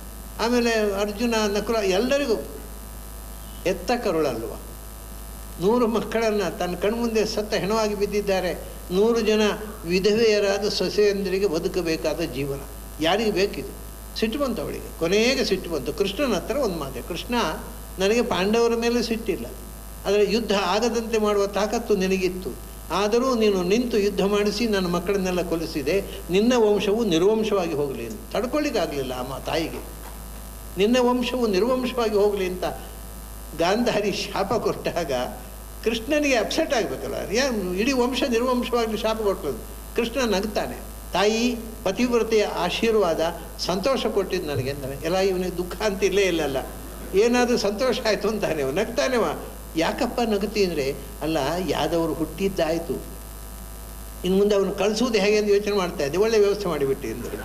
ಸೊ ನೀನು ವ್ಯವಸ್ಥೆ ಮಾಡಿದಿ, ಹಾಗಾಗಿ ನನ್ನ ಸಮಸ್ಯೆ ಪರಿಹಾರ ಆಯಿತು ಅಂತ ಕೃಷ್ಣ ನಕ್ಕು ಬಿಡ್ತಾನೆ. ಕಾರಣ ಕೃಷ್ಣನಿಗೆ ಎರಡರಲ್ಲಿ ಅಂತರ ಇಲ್ಲ. ನಮಗೆ ಸಾವಿನಲ್ಲಿ ಹುಟ್ಟುವುದು ಅಂದರೆ ಸಕ್ಕರೆ ಹಂಚುವುದು, ಸಾವು ಅಂದರೆ ತಲೆ ಕೈ ಇಟ್ಟುಕೊಂಡು ಅಳೋದು. ಕೃಷ್ಣನಿಗೆ ಎರಡೂ ಒಂದೇ. ಯಾಕೆಂದರೆ ಅವನಿಗೆ ಗೊತ್ತಿದೆ ಹುಟ್ಟುವುದು ಸಾಯುವುದು ಅನ್ನೋದು ಇಲ್ಲ ಅಂತ. ಹುಟ್ಟುವುದು ಅಂದರೆ ಒಂದು ದೇಹದಿಂದ ಇನ್ನೊಂದು ದೇಹಕ್ಕೆ ಪ್ರವೇಶಿಸೋದು, ಒಂದು ಬಸ್ಸಿನಿಂದ ಇಳಿದು ಮತ್ತೊಂದು ಬಸ್ಸಿಗೆ ಹತ್ತಿದ ಹಾಗೆ. ಆದರೆ ಯಾರಾದರೂ ಆ ಬಸ್ನಲ್ಲಿ ಸತ್ತರು, ಈ ಬಸ್ನಲ್ಲಿ ಹುಟ್ಟಿದರು ಅಂತ ಹೇಳ್ತಾರೆ. ಇಲ್ಲ, ಆ ಬಸ್ಸಿನಿಂದ ಈ ಬಸ್ಸಿಗೆ ಹತ್ತೋದು. ಸಾಯುವುದು ಅಂದರೆ ಅದೊಂದು ಇಳಿದು ಇನ್ನೊಂದು ಬಸ್ಸಿಗೆ, ಒಂದೇ ಎರಡು. ಈ ಬಸ್ಸಿನಿಂದ ಇಳಿದು ಆ ಬಸ್ಸಿಗೆ ಹೋಗೋದು, ಆ ಬಸ್ಸಿನಿಂದ ಈ ಬಸ್. ಹುಟ್ಟುವುದು ಅಂದರೆ ಇಳಿದು ಹತ್ತುವುದು. ಅಂದರೆ ಅವನಿಗೆ ಎರಡು ಸಮಾನವಾದ ಕ್ರಿಯೆ. ಅದು ಗತಾಸು ನಗತಾಸುಂಶ್ಚ ನಾನು ಶೌಚಂತಿ ಪಂಡಿತ, ಅದಕ್ಕೆ ಅಳಬೇಕಾದ ಕಾರಣ ಇಲ್ಲ ಅಂತ ಹೇಳಿದವ ಕೃಷ್ಣ. ಅದನ್ನು ಮಾಡಿ ತೋರಿಸಿದ. ಅವನ ಮಕ್ಕಳು ಮೊಮ್ಮಕ್ಕಳು ಇಡೀ ಆದವರು ಕುಡಿದು ಹೊಡೆದಾಡಿಕೊಂಡು ಸತ್ತಾಗ ನಗ್ತಾ ನಿಂತಿದ್ದ ಕೃಷ್ಣ. ನಿಮ್ಮ ಆಯುಸ್ ಮುಗೀತಪ್ಪ, ಹೋಗ್ರಿ ಅಂದರೆ ಇದೆಲ್ಲವನ್ನು ಪ್ರಾಕ್ಟಿಕಲ್ಲಾಗಿ ಯೋಗದ ಎಲ್ಲ ಮುಖಗಳನ್ನು ಪ್ರಾಕ್ಟಿಕಲ್ಲಾಗಿ ಮಾಡಿ ತೋರಿಸಿದ ಕೃಷ್ಣ. ಕೊನೆಗೆ ಯೋಗದ ಬಗ್ಗೆ ಒಂದು ವಿಶಿಷ್ಟವಾದಂಥ ಮಾತು, ಜ್ಞಾನ ಮಾರ್ಗ ಅಂತ. ನಾನು ಹೇಳಿದ ಎಲ್ಲ ಮನುಷ್ಯ ತಿಳುವಳಿಕೆಯಿಂದ ಬೆಳೆಸಿಕೊಳ್ಳಬೇಕಾದ ಬದುಕಿಗೆ ಒಂದು ಜ್ಞಾನ ಯೋಗಕ್ಕೆ ಬೇಕಾದಂಥ ಮಾರ್ಗ ಯಾವುದು, ನಾವು ಹೇಗೆ ಡಿಸಿಪ್ಲಿನ್, ಆ ಯೋಗದ ದಾರಿಯಲ್ಲಿ ಸಾಗುವವರ ಡಿಸಿಪ್ಲಿನ್ ಹೇಗಿರಬೇಕು. ಅದ್ಭುತ. ಅವನು ಆ ಡಿಸಿಪ್ಲಿನನ್ನು ಒಂದು 20 ಡಿಸಿಪ್ಲಿನ್ ಹೇಳ್ತಾನೆ. ಅದು ಕೃಷ್ಣನ ಹಿಂದೆ ಒಂದು ರಾಜಕೀಯವಾಗಿ ನಮ್ಮ ದೇಶದಲ್ಲಿ ಒಂದು 20 ಪಾಯಿಂಟ್ ಪ್ರೋಗ್ರಾಮ್ ಅಂತ ಬಂದಿತ್ತು, ಪೊಲಿಟಿಕಲ್ 20 ಪಾಯಿಂಟ್ ಪ್ರೋಗ್ರಾಮ್. ಇದು ಕೃಷ್ಣನ ಸ್ಪಿರಿಚುವಲ್ 20 ಪಾಯಿಂಟ್ ಪ್ರೋಗ್ರಾಮ್. ಅವನು ಹೇಳ್ತಾನೆ, ನಮ್ಮ ಜೀವನದಲ್ಲಿ ನಾವು 20 ಅಂಶಗಳನ್ನು ಅಳವಡಿಸಿಕೊಳ್ಬೇಕು, ಆಗ ಯೋಗ ಮಾರ್ಗ ಬಹಳ ಸುಲಭ ಆಗುತ್ತೆ. ಏನದು? ಅಮಾನಿತ್ವಂ, ಮೊಟ್ಟ ಮೊದಲು ಮಾನವನ್ನು ಬಿಡುವಂತಾನೆ. ಅಲ್ರಿ ಸ್ವಾಮಿ, ಮಾನಕ್ಕೋಸ್ಕರ ಇಡೀ ಜೀವಮಾನ ಒದ್ದಾಡ್ತೇವೆ ನಾವು, ಮಾನ ಬಿಟ್ಟು ಬದುಕುಂತಾನೆ ಕೃಷ್ಣ. ಏನಿದು ಮಾನ ಅಂದರೆ? ಎಲ್ಲರೂ ನನ್ನನ್ನು ಸನ್ಮಾನ ಮಾಡಬೇಕು ಅನ್ನೋ ಎಕ್ಸ್ಪೆಕ್ಟೇಷನ್. ಎಲ್ಲರೂ ಸನ್ಮಾನ ಮಾಡಬೇಕು, ಎಲ್ಲರೂ ಮಾನಪತ್ರ ಕೊಡಬೇಕು, ಎಲ್ಲರೂ ಶಾಲು ಹೊದಿಸ್ಬೇಕು. ಈ ಏನಾಗಿದೆ ಈಗ ಅಂದರೆ, ಇವತ್ತಿನ ಸ್ಥಿತಿ ನೋಡಿದ್ರೆ ನಿಮಗೆ ಅರ್ಥ ಆಗುತ್ತೆ. ಅದು ಇವತ್ತು ಸನ್ಮಾನ ಆಯಿತು ಅಂತಂದರೆ ಯಾರಿಗಾದರೂ ಜನರು ಸಂತೋಷ ಪಡೋ ಹೋಗಿ ಕೇಳ್ತಾರೆ, ಹೌದ್ರಿ ಯಾರನ್ನು ಹಿಡಿದಿರಿ? ಅಷ್ಟೇ. ಯಾರೋ ಕೈಗಾಲು ಗಟ್ಟಿ ನಾನೇ ಖರ್ಚು ಕೊಡ್ತೇನೆ, ಬೇಕಾದ್ರೆ ನನಗೆ ಸನ್ಮಾನ ಮಾಡಿ ಅಂತ ಹೇಳೋರು ಇದ್ದಾರೆ. ಹಾಗಾಗಿ ಇವತ್ತು ಮಾನಕ್ಕೆ ಮಾನ ಇಲ್ಲ. ಅದು ಒಂದು ತಮಾಷೆ. ನನಗೆ 2 ವರ್ಷದ ಕೆಳಗೆ ಯಾರದೋ ದುರ್ಬುದ್ಧಿಯಿಂದ ಕೇಂದ್ರ ಸರ್ಕಾರದವರು ಪದ್ಮಶ್ರೀ ಕೊಟ್ಟರು. ಪದ್ಮಶ್ರೀ ಕೊಟ್ಟಾಗ ಪೇಜಾವರ ಶ್ರೀಗಳವರು ಫೋನ್ ಮಾಡಿದ್ರು ನನಗೆ. ಭಾಳ ಸಂತೋಷ ಆಯಿತು. ಏನು ಸ್ವಾಮಿ, ಅಲ್ಲ ನಿಮಗೆ ಪದ್ಮಶ್ರೀ ನನಗಾಗಲಿಲ್ಲ ಅಂದೆ. ಯಾಕ್ರಿ ಅಂದರು. ನಾನು ಇದೇ ಮಾತು ಹೇಳಿದೆ. ನಾಳೆ ಊರಿಗೆ ಹೋದ ಕೂಡಲೇ, ಹೌದಾ ನಿಮಗೆ ಪದ್ಮಶ್ರೀ ಸಿಕ್ಕಿತೆ ಅಂತ ಯಾರನ್ನು ಹಿಡಿದ್ರಿ? ಆಗ್ಬೋದು ನೀವು. ಈ ಮಾತು ಕೇಳಲಿಕ್ಕೋಸ್ಕರ ಪ್ರಶಸ್ತಿ ಬೇಕಾ? ನಾನು ರಿಜೆಕ್ಟ್ ಮಾಡ್ತೇನೆ ಅಂದೆ. ಪೇಜಾವರ ಸ್ವಾಮಿ ಹೇಳಿದರು, ನಮಗೆಲ್ಲ ಸಂತೋಷ ಆಗಿದೆ, ನಮಗೋಸ್ಕರ ನೀವು ಸ್ವೀಕರಿಸಬೇಕು ಅಂದರು. ಕಡೆ ಹೋಗಿ ತೊಗೊಂಡೆ, ಅದು ಬೇರೆ ವಿಷಯ. ಅದು ವಸ್ತುತಃ ಇವತ್ತು ಯಾವುದೇ ಒಂದು ಪ್ರಶಸ್ತಿಯ ಬಗ್ಗೆ ಮಾನ ಇಲ್ಲ. ಯಾಕೆಂದರೆ ಪ್ರಶಸ್ತಿ ಅನ್ನೋದು ಯಾವುದು ಇನ್ಫ್ಲೂಯೆನ್ಸಿಂದ, ಯೋಗ್ಯತೆಯಿಂದ ಸಿಗುವುದು ಅನ್ನೋ ಕಲ್ಪನೆ ಹೊರಟೋಗಿದೆ. ಆದ್ದರಿಂದ ಕೃಷ್ಣ ಹೇಳ್ತಾನೆ, ಮಾನದ ಬಗ್ಗೆ ನಿನಗೆ ಅತಿಯಾದ, ನನ್ನನ್ನು ಎಲ್ಲರೂ ಹೊಗಳಬೇಕು, ಪ್ರಶಂಸೆ ಮಾಡಬೇಕು, ಸನ್ಮಾನ ಮಾಡಬೇಕು ಅಂದರೆ ಅದನ್ನು ಮಾಡಿಸಿಕೊಳ್ಳುವ ಚಟ ಶುರುವಾಗುತ್ತೆ. ಅದರಿಂದ ಯಾವತ್ತೂ ಕೂಡ ನೀನು ಏನೇ ಸಾಧನೆ ಮಾಡಿದರೂ ಅದಕ್ಕೆ ಇನ್ನೊಬ್ಬರಿಂದ ಸಮ್ಮಾನ ರಿಕಾಗ್ನಿಷನನ್ನು ಎಕ್ಸ್ಪೆಕ್ಟ್ ಮಾಡಬೇಡ. ಒಳ್ಳೆ ಮ್ಯಾಟ್ರ್ ಇದು ಸಂಗತಿ. ಇನ್ನೊಬ್ಬರು ಹೊಗಳಬೇಕು, ಇನ್ನೊಬ್ಬರು ಸನ್ಮಾನ ಮಾಡಬೇಕು ಅನ್ನೋ ಕಲ್ಪನೆ ಇಲ್ಲದೇ ಇದ್ದರೆ ಪುನಃ ಡಿಪ್ರೆಷನ್ಗೆ ಹೋಗ್ತಾನೆ. ನಮ್ಮಲ್ಲಿ ಒಬ್ಬ ಕಾರ್ಟೂನಿಸ್ಟ್ ಇದ್ದ, ನಮ್ಮ ಪತ್ರಿಕೆಯಲ್ಲಿ, ನಾನು ಉದಯವಾಣಿಯಲ್ಲಿ ಎಡಿಟ್ ಮಾಡ್ತಾ ಇದ್ದಾಗ, ಅವನಿಗೆ ಚೆಂದ ಮಾಡ್ತಿದ್ದ ಚಿತ್ರ, ಒಳ್ಳೆ ಕೆಲಸ ಮಾಡ್ತಿದ್ದ, ಆದರೆ ಅತೃಪ್ತಿ. ಯಾಕೋ ಯಾರು ರಿಕಾಗ್ನಿಷನ್ ಮಾಡೋಲ್ಲ ನನ್ನನ್ನು, ಇಷ್ಟು ಚೆಂದ ಚಿತ್ರ ಮಾಡ್ತಾನೆ, ಒಬ್ಬರು ರಿಕಾಗ್ನೈಸ್ ಮಾಡೋಲ್ಲ. ಸೊ ರಿಕಾಗ್ನಿಷನ್ನ ಒಂದು ಚಟ ಹತ್ತಿದರೆ ಅದು ರಿಕಾಗ್ನಿಷನ್ ಮಾಡದೇ ಇದ್ದರೆ ಡಿಪ್ರೆಷನು. ಸೊ ನೀನು ನಿನ್ನ ಆನಂದಕ್ಕೋಸ್ಕರ ಮಾಡು, ಇನ್ನೊಬ್ಬರು ಹೊಗಳಬೇಕು, ಇನ್ನೊಬ್ಬರು ಪ್ರಶಂಸೆ ಮಾಡಬೇಕು, ಇನ್ನೊಬ್ಬರು ಪ್ರಶಸ್ತಿ ಕೊಡಬೇಕು ಅಂತ ಬಯಸಬೇಡ. ಇದು ಅದ್ಭುತವಾದ ಮನಃಶಾಸ್ತ್ರ. ಈ ಆಸೆ ಬಿಟ್ಟುಬಿಟ್ರೆ ನಮಗೆ ಪರ್ಫೆಕ್ಟಾಗಿ ಕೆಲಸ ಮಾಡಿಕೊಂಡು ಹೋಗ್ಲಿಕ್ಕಾಗತ್ತೆ. ಯಾರು ಏನು ಬೇಕಾದ್ರೆ ಹೇಳಿ, ಬೈಬೋದು ಕೆಲವರು ಹೊಗಳ್ಬೋದು, ಎರಡು ಒಂದೇ. ನಾನು ನನ್ನ ಕೆಲಸವನ್ನು ಅಮಾನಿತ್ವಂ ನೋಡಿ, ಇದು ಬಹಳ ಮುಖ್ಯವಾಗಿ ಜೀವನದಲ್ಲಿ ಮನುಷ್ಯರಾದವರು ಜೀವನ ಯೋಗಕ್ಕೆ ಬೇಕಾಗಿರ್ತಕ್ಕ ಒಂದು ಕ್ವಾಲಿಟಿ ಕೃಷ್ಣ ಹೇಳಿದ್ದು. ಎರಡನೇದ್ದು ಅಡಂಭಿತ್ವಂ.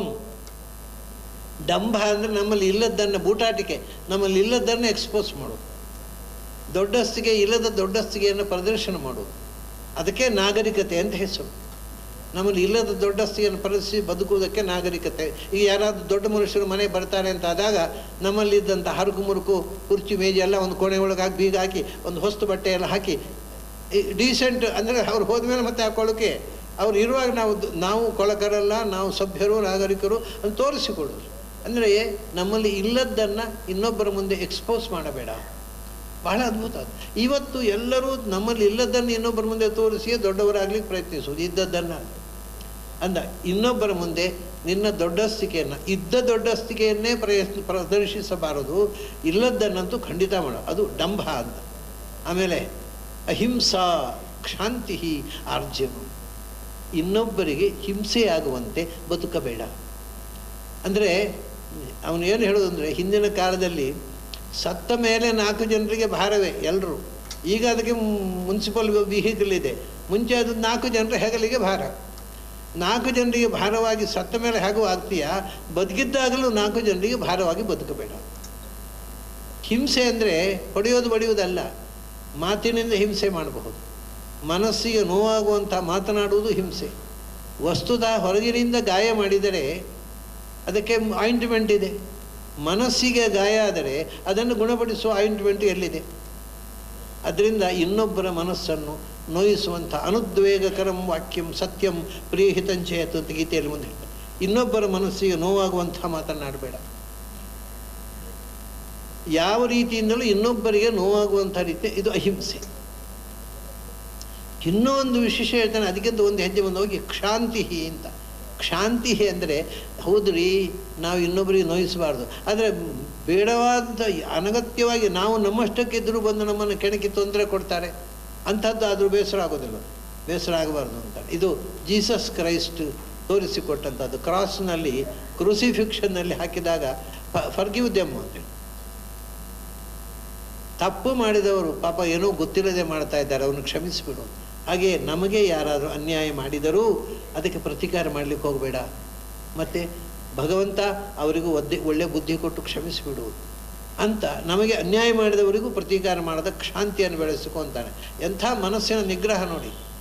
ಆಮೇಲೆ ಅಮಾನಿತ್ವಂ ಅಡಂಬಿತ್ವಂ ಅಹಿಂಸಾ ಕ್ಷಾಂತಿ ಆರ್ಜವಂ, ಬಹಳ ಮುಖ್ಯವಾದ್ದು. ಅಂದರೆ ಸ್ಟ್ರೈಟ್ ಫಾರ್ವರ್ಡ್ನೆಸ್. ಇವತ್ತು ನಮಗೆ ನಾಗರಿಕ ಜೀವನದಲ್ಲಿ ಇದು ನಡೆಸಲಿಕ್ಕೆ ಆಗೋದಿಲ್ಲ. ಆಫೀಸ್ನಲ್ಲಿ ಹೋದಾಗ ಬಾಸನ ಹತ್ರ ಏನೋ ಸುಳ್ಳು ಹೇಳಬೇಕು, ಮನೆಗೆ ಹೋದಾಗ ಹೆಂಡತಿ ಹತ್ರ ಏನೋ ಸುಳ್ಳು ಹೇಳಬೇಕು. ನಮ್ಮ ಸ್ಟೇಟಸ್, ಸಭೆಗೆ ಹೋದರೆ ಸಭೆಯಲ್ಲಿ ಒಬ್ಬರು ಮುಖ್ಯ ಅತಿಥಿಗಳು ಬಂದಿರ್ತಾರೆ, ಅವರು ಕೆಟ್ಟದಾಗಿ ಭಾಷಣ ಮಾಡಿರ್ತಾರೆ, ಆದರೆ ನಾವು ಧನ್ಯವಾದ ಕೊಡುವಾಗ ಅದ್ಭುತವಾದ ಭಾಷಣ ಮಾಡಿದ್ದಕ್ಕಾಗಿ ಅನಂತ ಧನ್ಯವಾದಗಳು. ಪಾಪ ಅವರು ಮಾಡೇ ಅಲ್ಲ ಅದ್ಭುತ ಭಾಷಣ, ಆದರೆ ಕೆಟ್ಟ ಭಾಷಣ ಮಾಡಿದ್ದಕ್ಕೆ ಅಂತ ಹೇಳಲಿಕ್ಕಾಗತ್ತಾ? ಸೊ ನಾವು ನಮ್ಮ ಜೀವನದಲ್ಲೆಲ್ಲ ಢೋಂಗಿ ಮಾಡಿಯೇ ಸುಳ್ಳು ಹೇಳಿಯೇ ಬದುಕಬೇಕು, ಇಲ್ಲದ್ರೆ ಅನಾಗರಿಕರಾಗ್ತೇವೆ. ಕೃಷ್ಣ ಹೇಳ್ತಾನೆ, ಮನಸ್ಸು ಮಾತು ಕೃತಿ ಎಲ್ಲವೂ ಏಕರೂಪವಾಗಿರಲಿ, ಇದು ಆರ್ಜವ. B straight forwards. ಎಲ್ಲಿಯೂ ಮನಸ್ಸಲ್ಲಿ, ನಾವು ಈ ಪೇಟೆಯಲ್ಲಿ ನಾವು ತುಂಬ ಕಡೆ ನೋಡ್ತೇವೆ, ನಮ್ಮನ್ನು ಟೀಕೆ ಮಾಡ್ತಾ ಇರ್ತಾರೆ ಹೊರಗಿನಿಂದ, ಭಾಳ ಉಗ್ರವಾಗಿ ಟೀಕೆ ಮಾಡ್ತಾ ಇರ್ತಾರೆ. ಮನೆಗೆ ಹೋದರೆ ನಿಮ್ಮ ಪಾದದ ಧೂಳಿ ನಮ್ಮ ಮನೆಗೆ ಬಿದ್ದು ಪಾವನ, ಅದು ಹಾಗ್ರಿ ಹೊರಗೆ ತಂದು ಗುಣಿಸ್ತೀರಿ, ಮತ್ತು ಅದು ಪಾವನ ಆಗೋದು ಹೇಗೆ? ನಿಮ್ಮ ಪಾದದ ಹುಳಿ ನಮ್ಮ ಮನೆಗೆ, ಇದೆಲ್ಲ ಪೇಟೆಯ ಭಾಷೆ. ನನಗೆ ಭಾಳ ಆಶ್ಚರ್ಯ. ಅವರು ಹೋದ್ಮೇಲೆ ದರಿದ್ರ ಒಂದು ರಗಳೆ ಹೋಯ್ತು ಅಂತಾರೆ. ಆದರೆ ಒಳಗೆ ಬಂದ ಕೂಡಲೇ ನಿಮ್ಮ ಪಾದದ ಹುಳಿ ಬಿದ್ದು ಮನೆ ಪಾವನವಾಯಿತು ಅಂತಾರೆ. ಇದೆಲ್ಲ ಇಂಥ ಢೋಂಗಿಯೇ ಇವತ್ತು ನಾಗರಿಕತೆ, ಇವತ್ತು ವೇದಾಂತ, ಇವತ್ತು ಧರ್ಮ ಆಗಿ ಕೂತಿದೆ. ಹೀಗೆ ಮಾತಾಡೋದು, ಧಾರ್ಮಿಕರ ಮನೆಗೆ ಹೋದರೂ ಹೀಗೆ ಮಾತಾಡ್ತಾರೆ ಅವರು. ಅದು ಧರ್ಮ ಮಾತಾಡೋದು ಹಾಗೆ ಬಂದವರೇ ಎದುರು. ಆಯಿತು, ಆರ್ಜೀವಂ. ಆಮೇಲೆ ಮತ್ತೊಂದು ಮಾತು ಹೇಳ್ತಾನೆ, ಆಚಾರ್ಯೋಪಾಸನಂ. ಆಚಾರ್ಯೋಪಾಸನಂ ಅಂದರೆ ಯಾರು ಧರ್ಮದ ತಿರುಳನ್ನು ತಿಳಿದು ಬದುಕ್ತಾನೆ ಅವನು ಆಚಾರ್ಯ. ಆಚರತಿ, ಯಾರು ತಿಳಿದು ಅದನ್ನು ತನ್ನ ಆಚರಣೆಯಲ್ಲಿ ತರ್ತಾನೆ ಅವನು ಆಚಾರ್ಯ. ಅಂಥ ಆಚಾರ್ಯರು ಯಾರಾದರೂ ಸಿಕ್ಕಿದರೆ ಅವರು ಬೆನ್ನತ್ತು ಬಿಡಬೇಡ. ಯಾಕೆಂದರೆ ಅಧ್ಯಾತ್ಮ ಅನ್ನೋದು ಸುಮ್ಮನೆ ಸ್ವಂತ ಅನುಭವದಿಂದ ತಿಳುವಳಿಕೆಗೆ ಬರುವಂಥದ್ದಲ್ಲ. ಆ ದಾರಿಯಲ್ಲಿ ಹೋಗಿ ಅನುಭವಿಸಿದವರಿದ್ದಾರಲ್ಲ, ಅವರ ಮಾರ್ಗದರ್ಶನ ಇಲ್ಲದೆ ಇದ್ದರೆ ನಾವು ದಾರಿ ತಪ್ಪುವ ಸಂಭವ ಇದೆ. ಅದಕ್ಕೋಸ್ಕರ ಯಾರು ಅಧ್ಯಾತ್ಮದಲ್ಲಿ ಸಾಧನೆ ಮಾಡಿ ಶಿಖರವನ್ನು, ಸಿದ್ಧಿಯನ್ನು ಮುಟ್ಟಿದವರಿದ್ದಾರೆ ಅಂಥವರ ಸೇವೆ ಮಾಡು, ಅಂಥವರ ಬೆನ್ನು ಹತ್ತು. ಅವರು ನಿರಾಕರಣೆ ಮಾಡಿದ್ರು ಬಿಡುವ, ಗಟ್ಟಿ ಹಿಡ್ಕೋ ಅವರನ್ನು. ಸೊ ಗೈಡೆನ್ಸ್ ಎಂದರೆ ಯಥಾ ದೇವೇ ತಥಾ ಗುರು ಉಪನಿಷತ್ತು. ಅದರಿಂದ ಅಧ್ಯಾತ್ಮದಲ್ಲಿ ಗುರುವಿನ ಗೈಡೆನ್ಸ್ ಇಲ್ಲದೆ ಇದ್ದರೆ ದಾರಿ ತಪ್ಪುವ ಸಂಭವ ಇದೆ. ಅದಂತೆ ಒಬ್ಬ ಗೈಡೆನ್ಸ್ ಇಲ್ಲದೆ ಇದ್ದರೆ ನಾವು ಪ್ರಾಣಾಯಾಮವನ್ನು ಬಹಳ ಜನ ಸ್ವಂತಕ್ಕೆ ಮಾಡಲಿಕ್ಕೆ ಹೋಗಿ ಪೈಲ್ಸ್ ಆಗಿ ಒದ್ದಾಡಿದವ್ರನ್ನ ನಾನು ನೋಡಿದ್ದೇನೆ. ಯಾಕೆಂದರೆ ಈ ಮೂಲಬಂಧ ಮಾಡಬೇಕು ಅನ್ನೋದೇ ಗೊತ್ತಿರೋದು. ಇದಕ್ಕೆ ಅದು ಎಕ್ಸ್ಪೀರಿಯನ್ಸ್ ಇದ್ದ ಗುರುಗಳಿಂದ ಯೋಗದ ಮಾರ್ಗದರ್ಶನ ಪಡೆ. ಹಾಗೆಯೇ ನೀನು ಯೋಗದ ಮಾರ್ಗದಲ್ಲಿ ಸೆಲ್ಫ್ ಸ್ಟಡಿ ಮಾಡಲಿಕ್ಕೆ ಹೋಗಬೇಡ. ಆಚಾರ್ಯೋಪಾಸನಂ. ಶೌಚಂ, ಕ್ಲೆನ್ಲಿನೆಸ್ ಅಂದರೆ ಅದು ಅಷ್ಟೇ, ಮನಸ್ಸಿನ ಶುದ್ಧತೆ, ಮಾತಿನ ಶುದ್ಧತೆ, ದೇಹದ ಶುದ್ಧತೆ. ನಾವು ಈ ಶುದ್ಧತೆಯನ್ನು ಅಭ್ಯಾಸ ಮಾಡಬೇಕು. ಆಮೇಲೆ ಆಚಾರ್ಯೋಪಾಸನ ಶೌಚಂ ಸ್ಥೈರ್ಯಂ ಆತ್ಮವಿನಿಗ್ರಹ. ಸ್ಥಿರತೆ ಅಂದರೆ ನಮಗೆ ಸ್ವಂತ ತಲೆಯನ್ನು ನಾವು ಖರ್ಚು ಮಾಡಬೇಕು ಅಂತಾನೆ ಕೃಷ್ಣ. ಯಾರ್ಯಾರೋ ಹೇಳ್ತಾರೆ, ಒಬ್ಬರು ಒಂದು ದಿವಸ ಉಪನ್ಯಾಸ ಮಾಡ್ತಾರೆ, ದೇವರಿಲ್ಲ. ಸರಿ, ಇವನು ಬಂದ, ಏನು ದೇವರಿಲ್ಲ, ಯಾಕೆ ಅವರು ಉಪನ್ಯಾಸ ಮಾಡಿದರು. ಮತ್ತೊಂದು ದಿವಸ ಯಾರೋ ಸ್ವಾಮಿಗಳು ಬಂದು ದೇವರಿದ್ದಾನೆ ಅಂದು ಇವನು ತಲೆ ತಿರುಗುತ್ತೆ, ದೇವರಿದ್ದಾನೆ ಯಾಕಂದರೆ ಶ್ರೀಗಳವರು ಹೇಳಿದ್ರಪ್ಪ. ಈಗ ಏನಂದರೆ ಯಾರು ಏನು ಹೇಳಿದರೋ ಹಾಗೇ ತಿರುಗೋ, ಇನ್ನು ಸ್ವಂತ ಯೋಚನೆಯೇ ಇಲ್ಲ. ಸೊ ಎಲ್ಲರನ್ನೂ ಕೇಳು, ನೀನು ನಿನ್ನ ಒಂದು ಸ್ಥಿರವಾದ ನಿಲುವನ್ನು ಕಂಡುಕೋ. ಯಾರು ಇನ್ನೊಬ್ಬರ ತಲೆಯಿಂದ ಯೋಚಿಸುವ ಅಭ್ಯಾಸ ಬಿಡು, ನಿನ್ನ ತಲೆಯಿಂದ ಯೋಚಿಸು. ಇದು ಸ್ಥೈರ್ಯ, ಕನ್ವಿಕ್ಷನ್. ಆಮೇಲೆ ಆತ್ಮವಿನಿಗ್ರಹ ಬಹಳ ಮುಖ್ಯವಾದ ವಿಷಯ. ಯೋಗ ಸಾಧನೆಗೆ ಅಂತಲ್ಲ, ಮನುಷ್ಯ ಜೀವನದಲ್ಲಿ ಯಶಸ್ವಿ ಆಗಬೇಕಾಗಿದ್ದರೆ ನಿನ್ನ ಇಂದ್ರಿಯಗಳ ಬಗ್ಗೆ ನಿಯಂತ್ರಣ ಇರಲಿ. ಅಂದರೆ ನನ್ನ ಮನಸ್ಸು ಅಂತೇವೆ ನಾವು, ಬಟ್ ಮನಸ್ಸು ನನ್ನದಾಗಿದ್ದರೆ ನಾನು ಹೇಳಿದಾಗ ಕೇಳಬೇಕಲ್ವ? ಅದು ಅಲ್ಲ, ನಾವು ಮನಸ್ಸು ಹೇಳಿದಾಗ ಕೇಳುವವರು. ಆದರೆ ಮನಸ್ಸಿನ ನಾವು, ನಮ್ಮ ಮನಸ್ಸಲ್ಲ. ನಮ್ಮ ಕಣ್ಣು, ನಮ್ಮ ಕಿವಿ ಯಾವುದು ನಾವು ಹೇಳಿದಾಗ ಕೇಳೋಲ್ಲ, ಅದು ಹೇಳಿದಾಗ ನಾವು ಕೇಳೋದಾದರೆ ಅದು ನಮ್ಮ ಇಂದ್ರಿಯ. ಅದರಿಂದ ನಿನ್ನ ಇಂದ್ರಿಯಗಳ ಮೇಲೆ ನಿನಗೆ ಹಿಡಿತಾ ಇರಲಿ, ನೀನು ಹೇಳಿದಾಗ ಅವು ಕೇಳಬೇಕು. ಹಾಗೆ ನೋಡ್ಕೊ. ಸೆಲ್ಫ್ ಕಂಟ್ರೋಲ್ ಬಹಳ ಮಹತ್ವದ ವಿಷಯಗಳಿವೆಲ್ಲ, ತುಂಬ ಮನಃಶಾಸ್ತ್ರೀಯವಾಗಿ ಅವಶ್ಯವಾದವುಗಳು. ಆಮೇಲೆ ಇಂದ್ರಿಯಾರ್ಥೇಶು ವೈರಾಗ್ಯಂ. ಅಲ್ಲಪ್ಪ, ಇಂದ್ರಿಯಗಳ ಮೇಲೆ ನಿಗ್ರಹ ಇರಬೇಕಾಗಿದ್ದರೆ ಏನು ಮಾಡಬೇಕು? ಅದು ಸೆಳೆಯುತ್ತಲ್ಲ. ಒಳ್ಳೆ ಚಂದದ ವಸ್ತು ನೋಡಿದಾಗ ಕಣ್ಣು ಸೆಳೆಯುತ್ತೆ, ಚಂದದ ಸಂಗೀತ ಕೇಳಿದಾಗ ಕಿವಿ ಎಳೆಯುತ್ತೆ, ಒಳ್ಳೆ ರುಚಿಯ ರಸಪಾಕ ನೋಡಿದಾಗ ನಾಲಿಗೆಯಲ್ಲಿ ನೀರು ಬರುತ್ತೆ. ಏನು ಮಾಡಬೇಕು? ಅದು ಒಳ್ಳೆ ಸುಂದರವಾದ ಹೂವನ್ನು ನೋಡಿದಾಗ ಮುಟ್ಕೋಬೇಕು ಅಂತ ಅನಿಸುತ್ತೆ. ಎಲ್ಲ ಸಹಜ ಅಲ್ವಾ? ಅದು ಮೊದಲು ನೋಡಬೇಕು ಅನಿಸೋದು, ಆಮೇಲೆ ಮುಟ್ಟಬೇಕು ಅನಿಸೋದು, ಆಮೇಲೆ ಮೂಸಬೇಕು ಅನ್ನೋದು, ಇದೆಲ್ಲ ಇದ್ದದ್ದೇ ಅಲ್ವ? ಒಂದು ಇಂದ್ರಿಯದಿಂದ ಇನ್ನೊಂದ್ರಿಗೆ ಹೋಗಿ. ಅದಕ್ಕೆ ಮೊದಲು ಇಂದ್ರಿಯಾರ್ಥೇಶು ವೈರಾಗ್ಯಂ. ಯಾವಾಗಲೂ ನಾವು ಇಂದ್ರಿಯದಿಂದ ನಾವು ಅನುಭವಿಸುವಂಥ ವಸ್ತುಗಳೇ ಸರ್ವಸ್ವ ಅಂತ ತಿಳ್ಕೊಂಡಾಗ ಅದು ಸೆಳೆಯುತ್ತೆ. ಮೊದಲು ಒಂದು ಕೆಲಸ ಮಾಡುವಂಥ, ಇಂದ್ರಿಯಾರ್ಥಗಳಲ್ಲಿ ವಿರಕ್ತಿ ತಾಳುವಂಥ, ರೂಪ ನೋಡಬೇಕು ಅಂತ ಆಸೆ ಬರುತ್ತೆ. ಅದಕ್ಕೇನು ಮಾಡಬೇಕು ಅಂದರೆ ಕೆಲವು ದಿವಸ ಉಪವಾಸ ಹಾಕಬೇಕು ಕಣ್ಣಿಗೆ. ನಾಲಿಗೆ ಒಂದು ಬಿಟ್ಟು, ಅವನು ಹೇಳ್ತಾನೆ ರಸವರಜ್ಯಂ ರಸೋಪ್ಯಸ್ಯ, ನಾಲಿಗೆ ಒಂದು ಬಿಟ್ಟು ಕಣ್ಣಿಗೆ ಉಪವಾಸ ಹಾಕು. ಒಂದು ವಾರ ನೀನು ಏನನ್ನು ನೋಡದೆ ಮನೆಯಲ್ಲಿ ಕೂತ್ಕೋ, ಮತ್ತೆ 8ನೇ ದಿವಸ ಏನನ್ನು ನೋಡಬೇಕು ಅಂತ ಅನಿಸುವುದೇ ಇಲ್ಲ. ಒಂದು ವಾರ ಕೇಳುವುದನ್ನು ನಿಲ್ಲಿಸು. ಮಾಡ್ತಾರೆ ಅಧ್ಯಾತ್ಮದ ಉಪದೇಶ, ಯೋಗದ ಕಾನ್ಫರೆನ್ಸ್ ಎಲ್ಲ ಕೇಳದೆ ಕೂತ್ಕೊಳ್ತಾರೆ ಮನೆಯಲ್ಲಿ. ಅದನ್ನು ಹಾಗೆ ಯಾವುದನ್ನು ಕೇಳದೆ ಕಿವಿಯಾಗಿ ಉಪವಾಸ ಹಾಕು. 8ನೇ ದಿವಸ ಏನನ್ನಾದ್ರು ಕೇಳಬೇಕು ಅಂತ. ಅಂದರೆ ಈ ಕೇಳುವ, ನೋಡುವ, ಮಾಡುವ, ತಿನ್ನುವ, ಉಣ್ಣುವ ಚಪಲ, ಅದನ್ನು ನಿಧಾನವಾಗಿ ನಿಗ್ರಹ ಮಾಡಿ ಆ ಚಾಪಲವನ್ನು ಕಳ್ಕೊಂಡ್ಬಿಡು. ಮತ್ತೆ ಬಹಳ ಮುಖ್ಯವಾದ್ದು, ಇದೆಲ್ಲ ಆದಮೇಲೆ ಒಂದು ತೊಂದರೆ ಆಗುತ್ತೆ. ಎಲ್ಲ ಒಂದು ಗೆದ್ದ ಒಬ್ಬ ರವೀಂದ್ರನಾಥ್ ಟ್ಯಾಗೋರ್ ಒಂದು ಕಥೆ ಬರೆದಿದ್ದಾರೆ. ಒಬ್ಬರು ಇದ್ರಂತೆ ಸಾಧಕರು, ಯೋಗಿಗಳು. ಅವರು ಕಾಮವನ್ನು ಗೆದ್ದರು, ಕ್ರೋಧವನ್ನು ಗೆದ್ದರು, ಲೋಭ ಮೋಹ ಮದ ಮತ್ಸರ ಎಲ್ಲ ಗೆದ್ದರು. ಗೆದ್ದ ಮೇಲೆ ಷಡ್ವೈರಿ ನಿಗ್ರಹಾಚಾರ್ಯರು ಒಂದು ಬೋರ್ಡ್ ಹಾಕೊಂಡು ಕೂತ್ಬಿಟ್ರು ಮನೆಯಲ್ಲಿ. ಅಂದರೆ ಷಡ್ವೈರಿ ನಿಗ್ರಹವೇ 7ನೇ ವೈರಿಯಾಗಿ ಬಂದು ಕೂತಿದ್ದು. ಈ ಇಗೋ ಬಂತು. ಅವೆಲ್ಲ ದೊಡ್ಡ ಸಮಸ್ಯೆ ನೋಡಿ. ಇವತ್ತು ವಿದ್ವಾಂಸರಿಗೆ, ಪಂಡಿತರಿಗೆ ಅವರು ಒಳ್ಳೆ ಓದಿರ್ತಾರೆ, ಆದರೆ ಆ ಪಾಂಡಿತ್ಯದ ಇಗೋ ಬಂತು ಅಂದರೆ ದೇವರು ಹೊರಟುತ್ತಾರೆ. ಯಾಕೆಂದರೆ ಇದು ಭಾಳ ವಿಚಿತ್ರ. ಇಗೋ ಅಂತ ಶಬ್ದ ಗೊತ್ತಿದೆ ನಮಗೆ. ಅದರಲ್ಲಿ ಕೊನೆಗೆ ಡಿ ಬರಬೇಕಾದ್ರೆ ಮೊದಲು ಈ ಹೋಗಬೇಕು. ಈ ಮಸ್ಟ್ ಗೋ, ದೆನ್ ಇಗೋ ಬಿಕಮ್ಸ್ ಗಾಡ್. ನಾವು ಇಗೋ ಬಿಟ್ಟರೆ ಗಾಡ್ ಬರ್ತಾನೆ. ಇಗೋ ಹಚ್ಚಿಕೊಂಡ್ರೆ ಗಾಡ್ ಬರೋಲ್ಲ. ಈ ಇದ್ದರೆ ಡಿ ಇರೋಲ್ಲ, ಡಿ ಬೇಕಾದರೆ ಈ ತೆಗಿಬೇಕಾದ್ರೆ.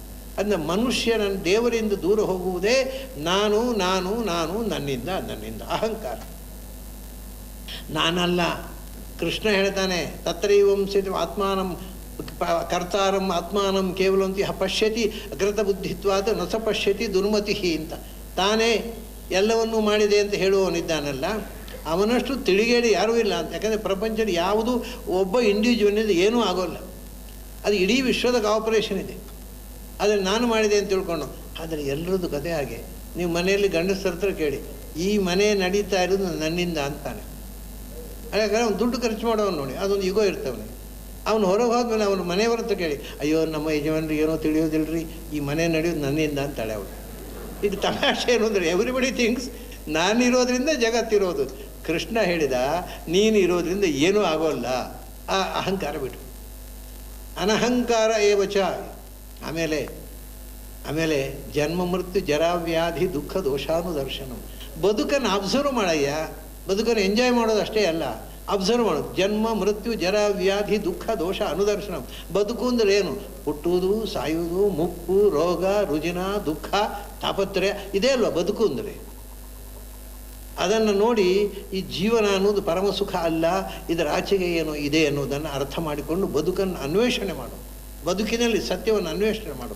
ನಿರಂತರ ಬದುಕಿನ ಅನ್ವೇಷಣೆ ಮಾಡು. ಆಮೇಲೆ ನಿತ್ಯಂಚ ಸಮಚಿತ್ತತ್ವಂ ಇಷ್ಟಾನಿಷ್ಟೋಪಪತ್ತಿಷು. ಆಮೇಲೆ ಹೇಳ್ತಾನೆ, ಜೀವನದಲ್ಲಿ ಒಳ್ಳೆಯದು ಬರುತ್ತೆ, ಕೆಟ್ಟದ್ದು ಬರುತ್ತೆ. ಯಾವಾಗಲೂ ಸಮಚಿತ್ತನಾಗಿ ಅದನ್ನು ಸ್ಥಿರವಾಗಿ ಸ್ವೀಕರಿಸು. ಆಮೇಲೆ ಅಸಕ್ತಿ ಅನಭಿಶ್ವಂಗ ಪುತ್ರದಾರ ಧನಾದಿಷು.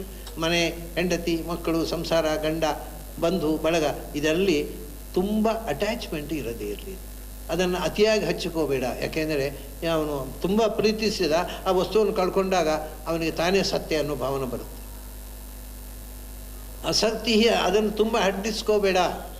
ಅದನ್ನೇ ಹೇಳಿದೆ. ಯಾಕೆಂದರೆ ಮತ್ತೆ ಹೇಗಿರಬೇಕು ಅಂದರೆ, ನಾವು ಸಂಸಾರ ಬಿಟ್ಟು ಓಡಿ ಹೋಗೋದಲ್ಲ. ಸಂಸಾರದಲ್ಲಿ ಇರು, ಚಂದದಿಂದ ಪ್ರೀತಿಸು ಸಂಸಾರವನ್ನು. ಅದನ್ನು ಕಳ್ಕೊಂಡಾಗ ಅಳಬೇಡ ಅಂತ.